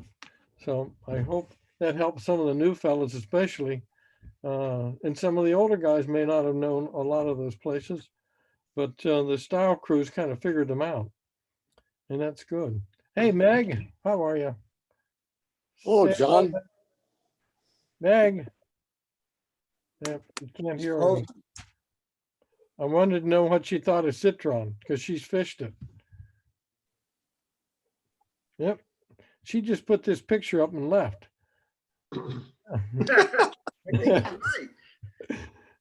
I don't know. Well, where are the next stiles going in, Jerry? The next stiles are going to go up on Dutch Creek, John, a little to the northwest of Baroqua and Westby. And there's going to be 3 that we put in on the Bohemian. This probably later in the summer. Once that work is done, it'll be a fall issue. Hey, Meg, you're live now? How do you decide where you're putting them? Well, right now I get calls from Duke Welder and people call into him, or I get a note from people that seen where we put the stiles before and they want to know, will we do a stile here because this needs one. All right, got it. Okay, thank you. So, I mean, wherever I Hey, can. Jerry. Yeah. Jerry. Yes. Hi, I'm back. I don't know, I got cut off for some dumb reason. Oh. What I was gonna say is that Citron Creek has got to be the most beautiful setting I have ever seen. I was very taken with it. On the last September, late in September, Duke and I went up there. All I remember is getting stuck in the silt though. I got stuck twice, I couldn't get up. But The setting is gorgeous. It is probably one of the prettiest ones I've ever seen. And Duke said all that silt will go away once we have a few heavy rains. And so it should be extremely fishable next season. Should be gorgeous, but. Yeah. And Mick, you were south of the stiles that we put in. You were downstream from the stiles then, where you and Duke fished. yes. Yeah. Yeah, well, we parked at that park and then walked to the stile you guys built, went through there, and then went, yeah, toward the trees, the line of trees. Just remember. Yeah, there's a big spring It's that comes out beautiful. of that park too. It's a really neat place. Yes. Yeah. Jerry, you might tell them that Pete, you and I went up there and picked up all those 4x6. How many of them we have now? Yeah, we have 44 picked up, ready to go for next year. And Mark and I have made the decision that we don't need to notch them anymore. We're just going to bolt on the outside and put a wider board at the bottom to cross through, and narrower. should be a lot easier. And they think this 4x6s are going to be stronger. According to Mark, it'll work. Everything will be easier because notching them was a lot of work. I know Denny did all those for us before in the shop, and that worked out great. But thinking about doing that by hand, Well, was I had tough. computer help. When I did it all. It took me a half hour. Yeah, I know that you You did on the CNC, right, Dennis? Yeah. Yeah. I just put the program in. It's still in the machine there. You know, We're not taking them back up, are we, Pete? No. Too much work. They're healthy. We made 2 trips and we had fun with the trailer wobbling around because it was imbalanced, and yeah, it's a cold, windy day. It was. Well, I'm glad we could help you out with that. Yeah.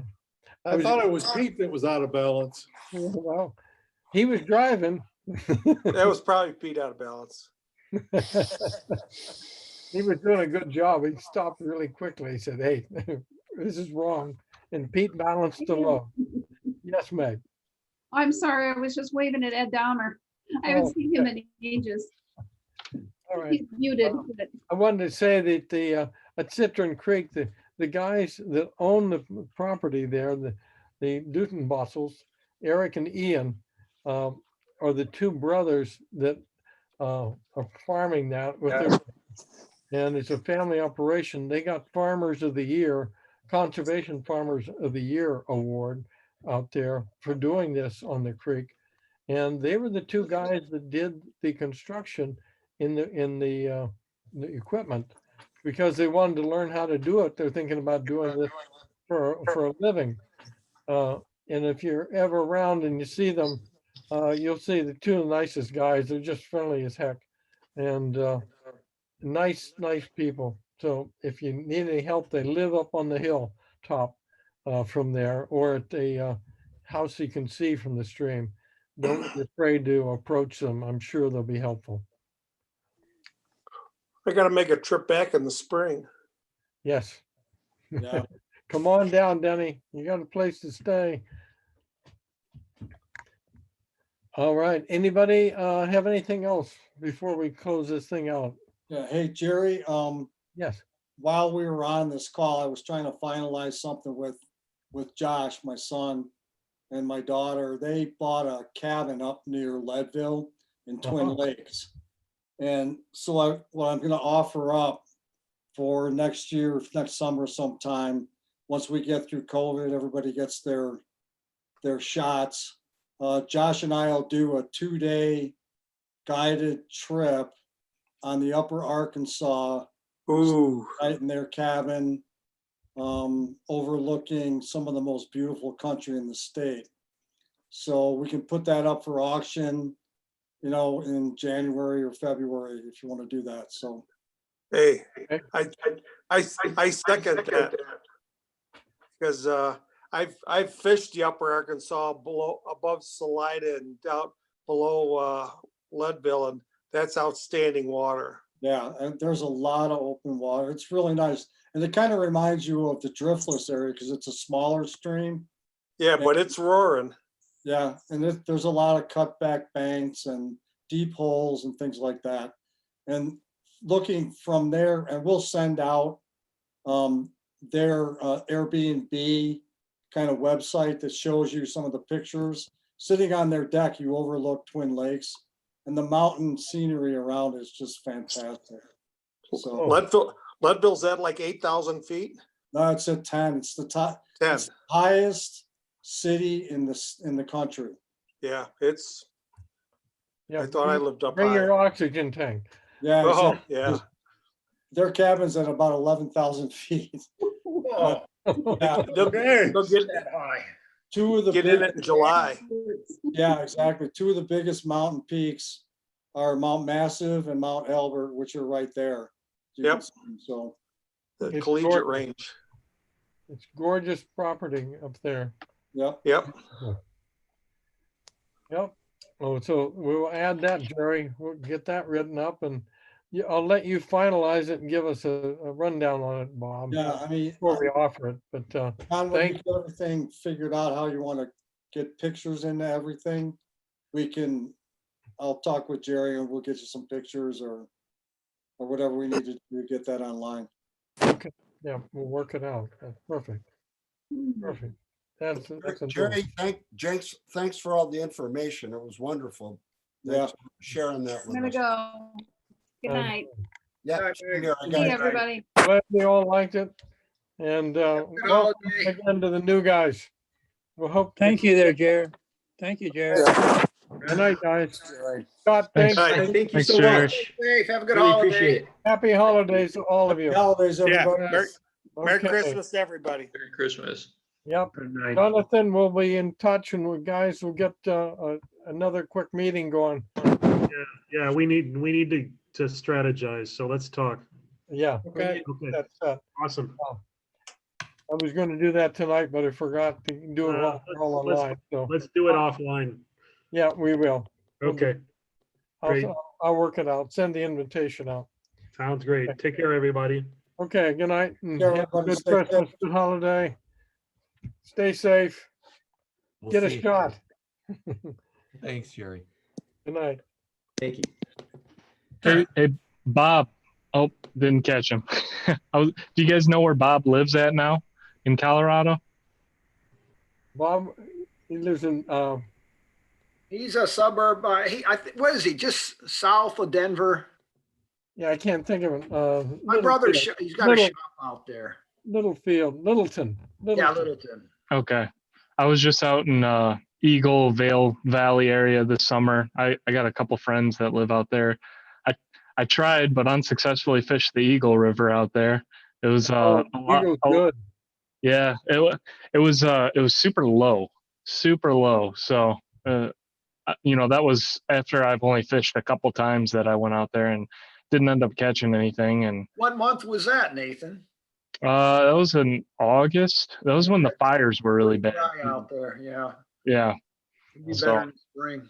Yeah, I went to a fly shop out there, and even the outfitter there said that the fishing was really bad right then and there. But I've been fishing in the Wisconsin area, driftless, and around Dixon too. If any of you guys get out to Dixon, I'll take you to the Kite River and fish some really good smallmouth there.